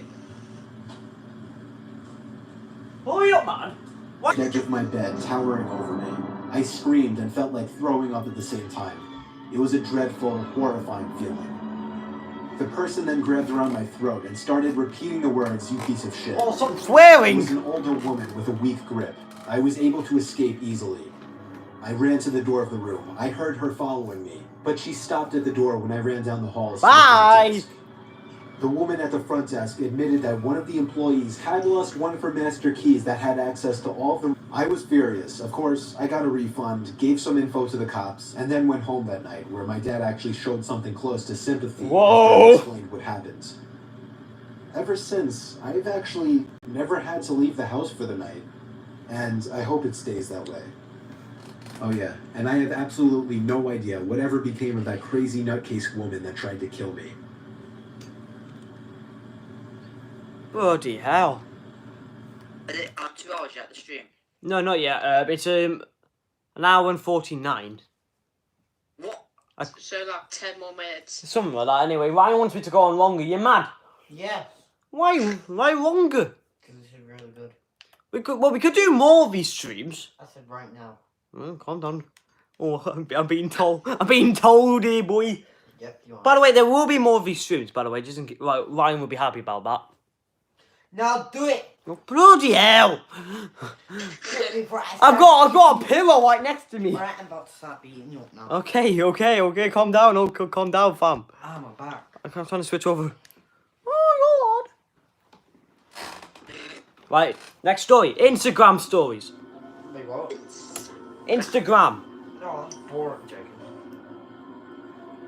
We could do more of these streams with all three of us. Oh, yeah. 4 of us even. Because this has been like the best stream I've done in a while. Yeah. I mean, obviously. Oh I'm sure yeah. most of you use Instagram this day and age. Whether you have a big following or none at all. it's just No, something that's most of probably me. society uses. The non-following. Apparently, the app has over 1 billion active users. which A I thought was billion? insane. I had about 300 followers at Huh. the time this happened. I live in a rural town, so I guess that's a lot for people around us. We don't know a lot of people outside of our districts. One night watching a movie, my phone vibrated. It said a girl named Holly started following me on Instagram. So I Ooh. opened up Instagram to check out her profile. Ooh la la la la. This really gorgeous blonde Shut girl up, with you like 5,000 followers. She had about 50 pictures. 5,000 They were all spaced followers, out Jesus. realistically as far as the dates they were That's posted. quite a few. It's more than Usually when I get me. followers like this, I'll check to make sure they're actually legit. What, 5,000 She more? got like 600 likes per picture and a bunch of comments from guys I assume she didn't even know, leaving hearts and drooling emojis and whatever. Then, I kid you not, as I was going through her page, before I even followed her back, she DM'd me. She said, "Hey, I honestly don't do this a lot, but I thought you're really cute." Pfft. To be honest, and not to sound like a douche, I am pretty fit, and I've been told I'm pretty attractive. he just giving compliments to himself. So I followed her back and DM'd her the same, saying I think you're cute too. Oh, for God's sake. Then we went on to have a pretty long conversation, but it was going really well. We Good. talked about fitness and what high schools we went to. This and man's honestly, in there, it was fam. Go on. great. She gave me her number, and we quickly got Go to on, set my up G. a meetup for the next night, which was a Friday night. We agreed we'd meet at a popular bar called Lucky's for a couple drinks. Nookies. So Friday night, as the nerves are starting to kick in, I prepare myself for this little date. Never had I got on a date straight from an Instagram DM. It's not a date, it's just This goes basically down meet my up, innit? purpose. I drove down to Yeah, Lucky's kind of, and yeah. sat in my car in the park. Well, not exactly a date, Waiting for her so call or as he would have text to said. let me know she was there. Eventually she did text me, but not to let me know she was there. She said her car broke down and she needed a ride. I had to reread it a couple times to be sure I was reading it correctly. I tried calling her, but she didn't accept the call. She texted me describing her location. I didn't answer. Hang on, I'll be back in a One more sec. good look Okay. at her Instagram profile. It was definitely real. She had friends He's tagged going in for her wee pictures, wee. commenting on her pictures. No, So I knew no, I take my wasn't top off, getting catfished. actually. Jesus. I texted back on my way. Off I went. Haha, so Drove funny. down the quiet streets towards the location she described. I've got my pillow next to me, It was a fam. weird spot for her car to have broken down. I saw a car pulled off to the side of the road next to the woods. Actually, there were woods on either side of this road. The car had its hood open, so it had to be her. Hello. I tried calling. I thought that was like a little kid that sent you to your room I then. realized I had no bars here. I didn't recognise your Parked my car voice. on the other side of the road and got out. Like, hello. As I walked over to her car, which was a black Nissan Altima, I realized I couldn't see inside it at all. It's a black Nissan. The windows were completely tinted black. I lightly tapped on the window and waited. Pfft. No one opened the door, so I walked around to the front hood, just to see if she had attempted to do any work on the engine, I guess. As far as I could tell, she didn't. I was losing patience. I texted her, "Where are you? I'm about to leave." As I walked back to the side of the car, I noticed the driver's side window had now been cracked out. I knew for a fact they were all shut a minute ago. I called Holly's name, knowing someone had to be in the car now. As I walked a little closer to get a look inside, someone's fist reached out from the window, and they started signaling for me to come closer with their pointer finger. I felt my stomach drop, realizing it was definitely a man's hand. I told him in a shaky voice, "Get lost," as I ran back to my car. I sped away and made the first right turn off the street I could. Yeah. Because of my constant glances in the rearview mirror, I eventually spotted a car with its lights off trailing behind me. I thought to do the same. I turned off the lights on my car and started making as many turns as possible. And eventually I did lose the car. When I got home, the profile had already blocked me. But I found out at a later date that that profile was in fact real, but that the girl in the pictures was hacked by some creepy dude. And I wasn't even this only guy's victim of whatever plan he had. I just hope everyone else was as fortunate as me. Uh-oh. I've just got I'm just hugging my pillow. Book your summer break with just a £50 deposit. Search hosting. Come on. Holidays. These are actually scary. Not many stuff. No, It always begins with nothing really scares me that much. So, Pretty sure a cat would scare you if it jumped out at you. no, it wouldn't. I have an Instagram account Yeah. with 1,100 followers. 1,100. I had it set to public Nice. so anybody could come onto my page and look at my pictures, like them, and comment on them. So oftentimes I'd get people I didn't know liking my pictures and commenting on them. But one person stood out from the rest. I remember his first comment on one of my photos. It was a beach picture with one of my friends. So I was wearing a swimsuit. I had like 11 comments on it, but one of them was from somebody I didn't know. It was 3 flame emojis. I clicked the man's profile. He had 3 pictures, 80 followers, and he was following over 200 people, including me. Yep. All 3 of his pictures were of him, selfies, which didn't look right given that he looked like he was 40 or 50. I didn't mind though, I was expected to happen to a certain extent. However, after that photo, it started becoming a thing where the man would just comment on every new photo I posted. Oh. One comment just said hot. This was a little creepier, honestly. But then 2 days later, after posting my next picture, the man didn't comment this time. Instead, he sent me a direct message. It said, "Hey, I just wanted to tell you that you're beautiful, even though I'm like 30 years older than you, LOL." I responded, "LOL, thanks," which I'm surprised I did. Most people would have probably ignored it. He got back to me with, "I would kill to meet a girl like you." I replied 10 minutes later with thanks, hoping he wouldn't say anything else. Thank you. Now But bugger he off. got back to me with, "Maybe one day I'll meet you, ... LOL. I didn't reply to that one. I found everything about the guy creepy, but I didn't block him. I figured, Why? why get rid of a free follow and likes? Oh. I hadn't heard from him until I posted a new photo. This one of my sister Carol and I in front of our house. The man commented quickly on the photo, saying, "You and your sister are so cute." Now it was becoming too much for me, Oh, so I removed the comment and blocked him. Later in the day, Carol and I were home alone. I was in the bathroom doing my nails, getting ready to go out.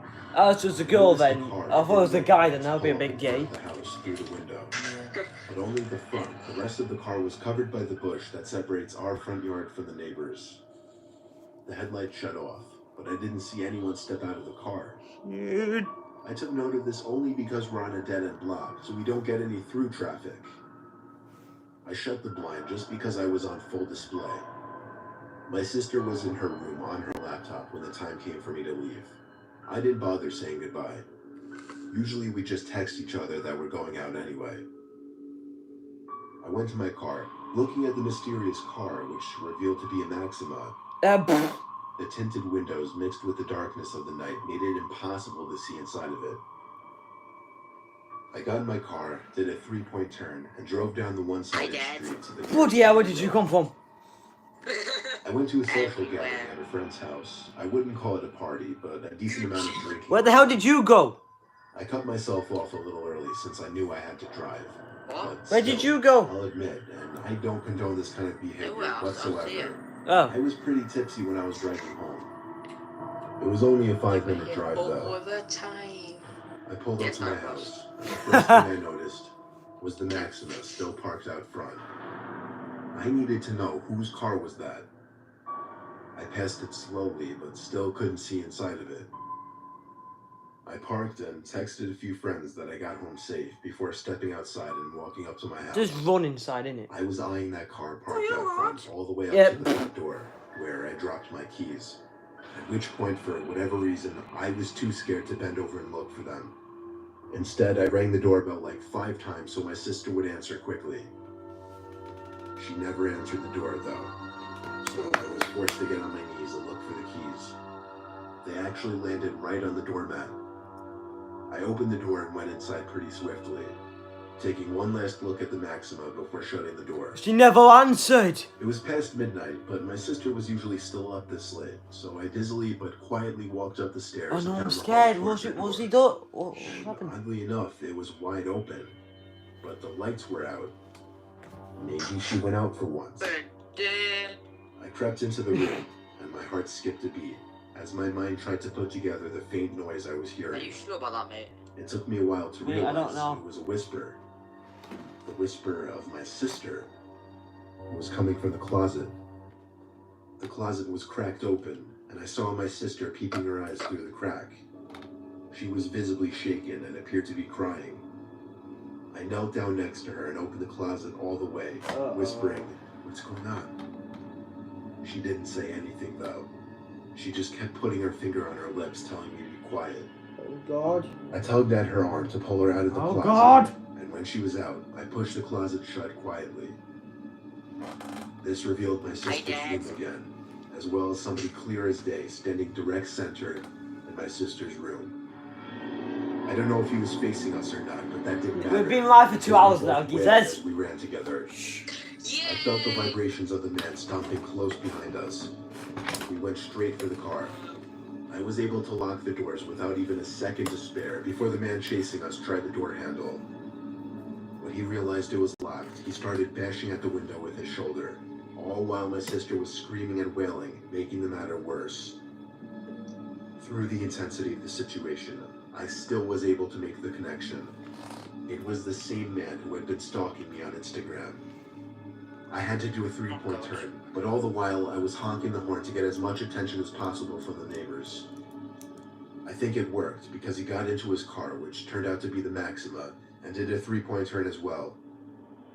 At first we thought he was tailing us, but instead he booked it past us and down another street to never be seen again. At that point, we just turned around and went back to the house.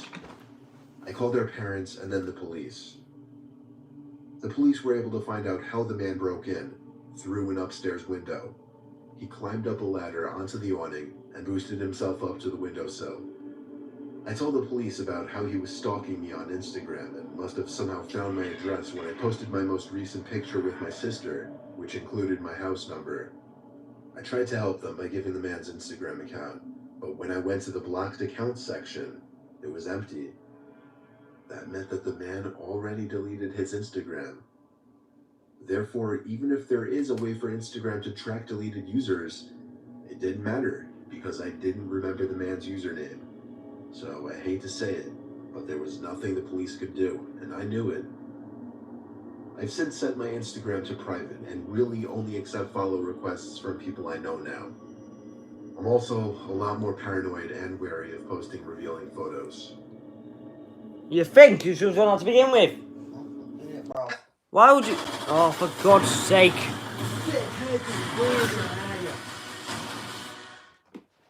Right, well, sorry of this bit of the video here.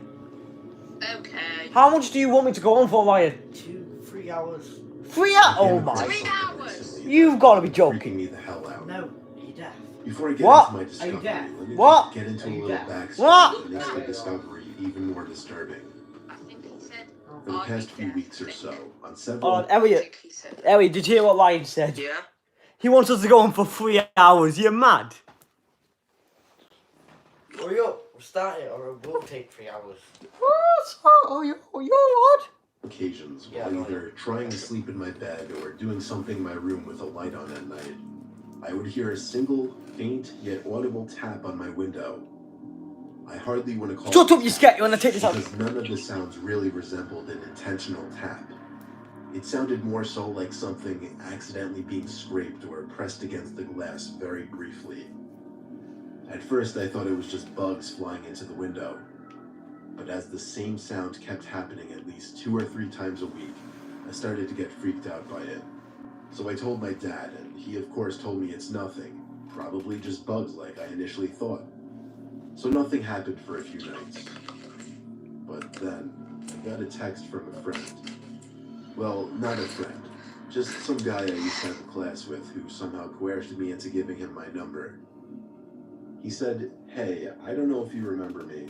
We used to have a class together. I just wanted to let you know about this. I stumbled upon it by accident. And if you're unaware of it, that's pretty disturbing."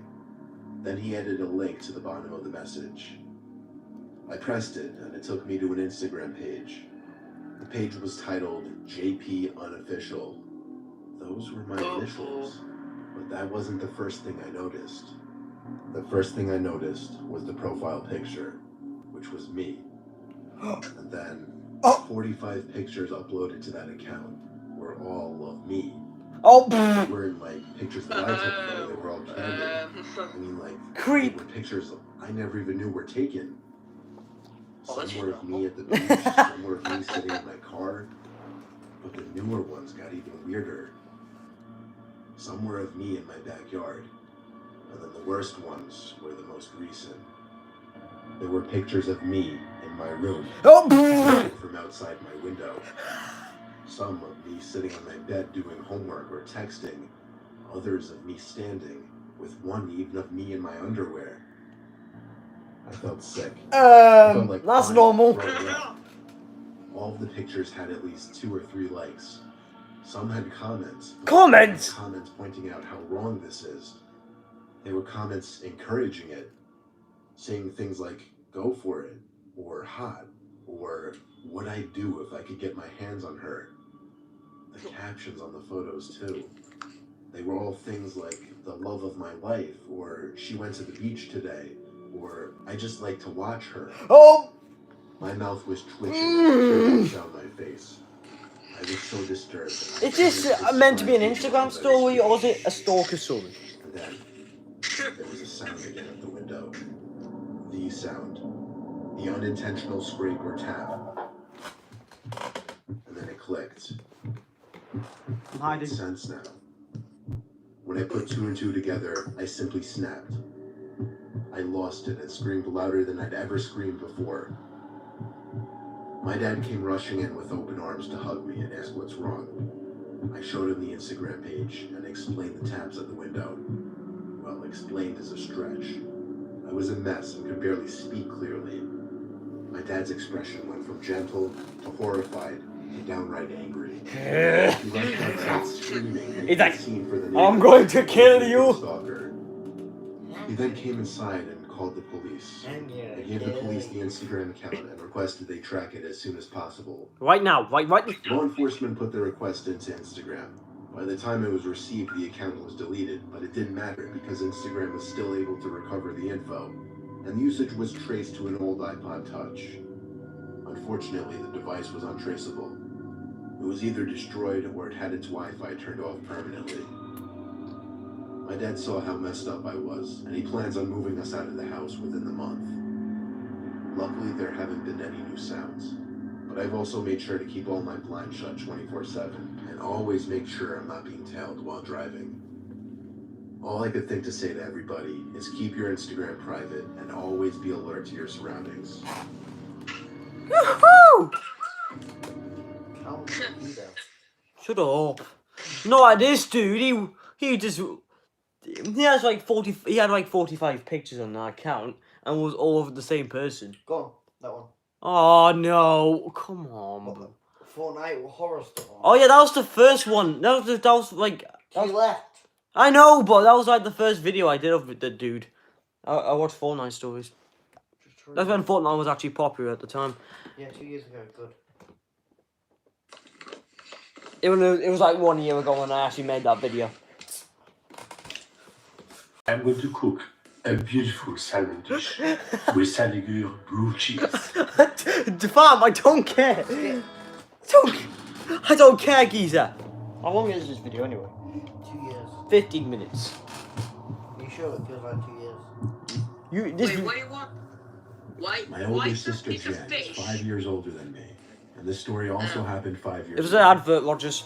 Before Jan was dating her current boyfriend, she used Tinder to meet a few guys. Ooh la la I la. remember the night specifically. She told me and our other sister Maria that she was meeting a guy at a bar a few blocks down. Wait, that back to Jack. When Okay. she got there, she sat at the bar and texted the guy to let him know where she was sitting. Under a minute passes and a man sits next to her, offering to buy her a drink. This man is significantly older than my sister, and according to her, gave off a horrible smell, had bad breath, and had a crooked front tooth. She told him no thank you right away, as she had a guy coming to meet her.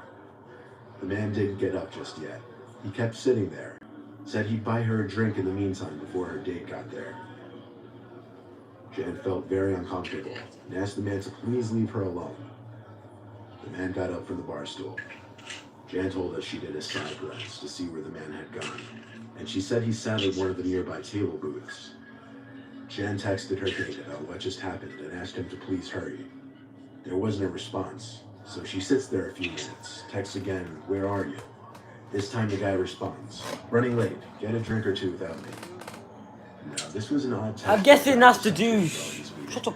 And to make it even worse, Look at the this man guy. from before came back to sit next to Jan, asking where her date was and acting all upset that she was still alone. My sister responded to the man once or twice, then had enough and asked him to please leave her alone once again. She texted her date one more time, saying, "Sorry, I'm gonna leave." As she sent it, the man's phone, which she left on the bar, vibrated. My sister immediately put two and two together and said she's going to the bathroom. I remember she called our sister Maria asking what to do. Maria told her just leave and drive home. I listened in on the conversation. Oh my god. When Jan left the bathroom, the man was no longer anywhere to be seen in the bar, which I'm sure she found to be a relief. She went straight to her car and started driving. I'll just run out, fam. It's a very linear. You and short cannot path from touch the me, bar. I am She was out. home in probably a couple minutes. When she pulled up in the driveway and started walking to the front door, she noticed another car pull up across the street. It didn't stop directly in front of the house across the street. It stopped one house over. Jan came inside, and from here on, I could tell the story from my own point of view. Maria and I came to greet Jan and ask her what happened. She went to the window and creased the blinds to look outside. She told us there was a car out there before, and she was worried and followed her. But when all three of us looked through the blinds, we didn't see a car out there. So she told us the unsettling story of what happened at the bar. Maria did a better job at comforting her than I. Jesus! I did tell her that if that man ever stepped foot near her again, I'd kick his ass. Oh, you're what? Later on, we all went to our rooms and did our own thing. I was playing Far Cry 4 on my computer. Fuck. I heard the horrible Far sound Cry of both 4. my sisters screaming. Oh my god! Back to Jan I got a for pillow. a second. She was on her phone in bed and she got a text from my number. It said, "Hey, I'm so sorry. I didn't see your text until I got to the bar." Jan didn't answer that. So he sent a follow-up text saying, "I'm going to meet you at your house. Which window is yours?" Jan called Maria to come to her room to look at the text. What the They fuck? talked for a little bit, figuring out what to do. Jan's window slid open, and someone tried pushing their way through the roller shade. That was when both Maria and Jan screamed, causing not only me, but our parents from upstairs to come rushing to her room. The man trying to come in gave up before we even made it to the room. Her dad went outside to try and chase after the man. God. He was already long gone in his car, probably. Go kick his Of course, my ass. dad called the cops to get a police report. Jan gave the police the man's cell phone number, and they took records of the text conversation. They said they were going to do what they could to trace the number, though it could take a few days. My dad was contacted after the weekend by the local police station, and they asked him to come in. At the station, they said they traced the number to be a fake number through some app, and that there was no guarantee they could trace the use back to a specific phone. Oh my god. Dad asked them to do whatever they could. Weeks passed and we never heard from the police, but we all slowly started to forget about it. You can never really understand people's motives and how they think they'll get away with some things, like climbing into a girl's window, for instance. Why would you do that? The thing. Oh, well done, you twit. This work.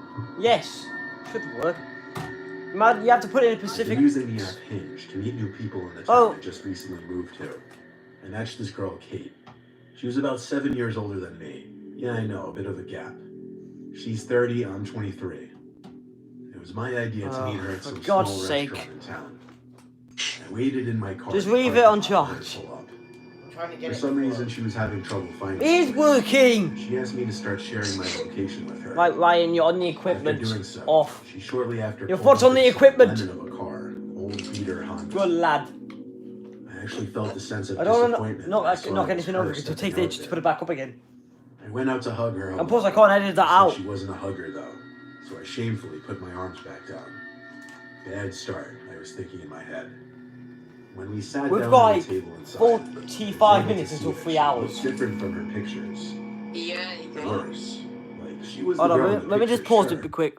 Why he wants us to go for 3 hours? They're just in shock. Start it. Well, we've got 45 minutes and Wow. we've got 45 minutes until then, so shut up. But it seemed Yeah, as that's though not she had her good, to be pictures honest. doctored up to make her look better. Let's see if he She can, also though. looked to be older than 30. I was already not feeling this date, but I couldn't just end it now. I'd have to sit through the dinner with her. When the waitress came to start us off with drinks, Kate was really awkward. Like the way her voice suddenly raised in volume and intensity as she spoke to the waitress. She stuttered. She kind of rudely said she just wanted water. She turned down my offer for wine. So I went through the whole dinner with her. And in my head, I was really just thinking about how excited I was to get out of there. The check came, and I waited to see if she'd make any offer to chip in for it, since I really had no plans of seeing her again. But she did not. Yeah. So I paid the check, and we grabbed our coats and left. I told her I had a really nice time and whatever. Seemed she didn't really want to go home, though. I had to kind of force myself to break off, because I really just wanted to go home. I said bye and got in my car. Peace out, She didn't say geezer. bye back. She instead just walked to her car. I drove home to my apartment, which is the lower half of someone's house. I didn't even finish hanging up my coat before the doorbell rang. Buddy, that was I quick. checked through the window who it could be, and it was Kate. I hadn't stopped sharing my location with her. What could she want? I hadn't forgotten anything at the restaurant. Even Guys, if you I have to had, end it she soon, could so have they give them texted to me. you. Yeah. It was then that I realized this woman might actually be nuts. After this video, I end Walked the away from the stream. door and hid in the kitchen with the lights We've off. got like 7 minutes left. I got a text from Kate saying, Yeah, okay. I know you're home. Well, we could do more of these streams, so it's not Like, ending what do well. you want? Why are you here? Well done, you knocked Texted over my back, lamp, you "Answer." idiot. I didn't answer that time. I stayed in the kitchen and waited there for a while until she texted again saying, I see you at the table. Let me in now. She knew I was sitting there. Oh. She could see me. In a panic, I looked at all the windows until I saw the one. It was one of the backyard windows. I hadn't lowered the shade all the way down. And through that little opening at the bottom, I saw Why her are you eyes supposed to put peeking it in. down? Freaking out, I went to my room and stayed in there with the lights off while I called 911 to Mom, report a trespass. be patient. I had the call on speakerphone so I could read the insane text Kate was sending me. One of her texts said, nobody wants me, I'm sick of it. Another said, you're just like the others. Then I heard the sound of glass being broken outside my room. I ran to lock my bedroom door and told the operator that she was breaking into my house. The woman on the line said is to wait in working, my he's room not doing and it right. grab something to use as a weapon. She said the cops would be there shortly.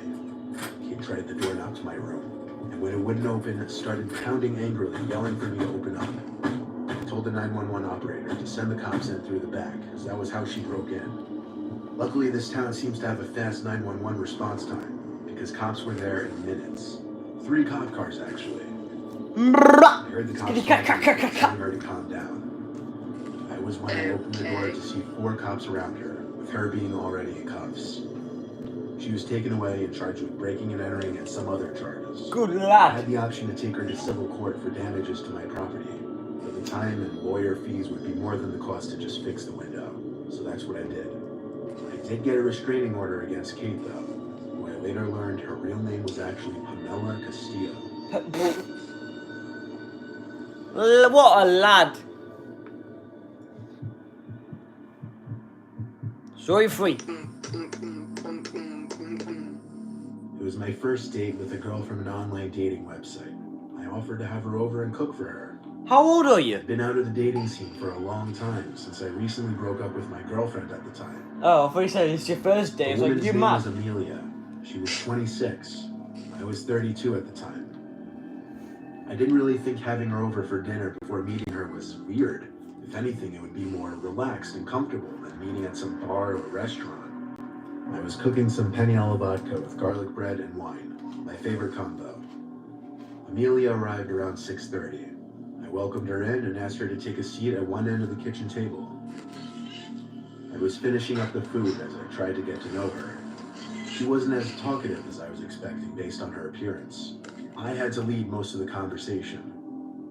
I I was slightly nervous, given that it was my first time having a first date in years, and it didn't help that she wasn't exactly the easiest to talk to. Yeah. I served her a plate of food and a glass of wine. Then she asked something odd. She wanted me to go get a candle so that we could have a proper cheers. I had nothing else to say but to go along with it. I left the kitchen to the pantry closet in the hallway to get one of the candles and a lighter. When I came back to the kitchen, I spotted Amelia sitting back down, like very quick-like. It looked kind of sketchy. Everything okay? I asked. To which she replied she just had to rinse her hands. Odd, because I didn't hear the sink run. But I moved past it and lit the candle. Then we did a little cheers. I was about to take a sip of my wine, and I noticed something floating in the glass. Something that wasn't in it before. It looked like a powdery substance being dissolved into the wine. Uh-oh. Hello, geezer. Hello, She geezer. looked at me, not taking a sip of my wine. I pretended to take a sip, and nervously continued conversation. I was assuming the worst, that she tried to drug me. But I couldn't just accuse her of that. What if I was wrong? I'd look crazy. We ate our food, and I cleaned up the table afterwards. Not as crazy as she was. She excused herself to the bathroom, which I pointed her to. She was gone for a while, but when she came back, she said she had to get going because her dog was sick. I had no problem with her leaving. I walked her out and hugged her goodbye. I went back to the glass of wine and smelt it, but it didn't smell like anything except wine. I dumped it and made sure nothing was stolen from the kitchen, to the hallway, to the bathroom. After cleaning, I watched TV while telling my friends that I think she tried to drug me. Then I went to sleep. Actually, I didn't sleep. I have acute insomnia, which comes on and off. And this was one night I just couldn't get shut-eye. I rolled from one side of the bed to the other for hours. And it must have been like 2:30 or something when I heard a cup fall from my kitchen. That terrified me because well, cups are pretty stationary objects. I didn't see why or how one could have fallen from the counter. Suddenly my door opened and someone stepped inside. I didn't move. I pretended to be asleep, but with one eye half open. Someone stood in front of the doorway for a few seconds, then left the room. I waited a minute before getting up to follow. Hopefully get the kitchen phone to call the police. There was a glimmer of light in the living room from the street light outside. With that, I was able to see her body in the corner of the room. She wasn't ducking nothing. She was just idly staying in place. Hello, love. Amelia, I said, afraid of what would happen next. She was standing by the knife holder. Of course she was. Amelia, if you leave right now, I won't call the cops. There was this awful, chilling silence before she put something back on the counter, walked to the back door, and exited. What she put back on the counter turned out to be a knife. When she left, I locked the door first thing, of course. I think when she asked to use the bathroom, she unlocked the back door with plans of returning. This was after her plan to drug me failed. Of course, I called the police, and they took the knife for fingerprints. Based off her criminal background, police later showed up to Amelia's house and arrested her. I did not press charges. Okay, I'm just going to... Okay, that's enough horror stories. Okay. Oh, gee. I didn't. Congrats. It was crap. We have to crap that. Crap. My legs can't move. So yeah, that's going to be the end of the stream. Ryan, they can see you in there. Oh, hello. So yeah, that's going to be the end of the stream. Don't worry, we will do more Mr. Nightmare streams because I think Ryan enjoyed it. I think you enjoyed it, didn't you? Yeah. I did. When do you want to do the next stream anyway? Because I don't know. I have no idea. Ryan, when do you want to do it? I have no clue. Next time, So yeah, I'll try to get these three geezers with me. Try to do it like, I don't know, like Ryan, you better be in because I want to do another stream. I want to do another one. Another one. I think the only reason why you turn up for school is just to be in my videos, isn't it? Look. I'm with my team now, so I'll see you guys in a minute. Well, I'm ending the stream anyway. Bye, everyone. So yeah, that's going to be the end of the stream. I'll try to get these three geezers tomorrow for another one. Depends if Ryan's in or not. Hopefully he is. I'll be in. Good. And then we'll do another one tomorrow, which I'm really excited about. Hope you have enjoyed. Thank you very much for watching. Bye bye. If you want to see more of these streams, punch that like button up. It's more. I don't know. Here we go. Hope you have enjoyed. Thanks for watching, See ya. and I'll see you tomorrow for another stream. I'll schedule it when this. No, we will. Like 9 o'clock in the morning. Oh yeah. No, I'll schedule it when. I'll schedule it when I actually know Ryan's in. So yeah, hope you have enjoyed. Thanks for watching, and I'll see you tomorrow for another stream. Bye. Shut up, Ryan. Shut up, Andrew. You even ended it yet? You haven't ended it yet. I know, because Andrew talking over me. Thanks for watching, and I'll see you next time for. How do I end it? Right, Andrew, be quiet. Okay, thanks for watching. I'll see you next time. Bye.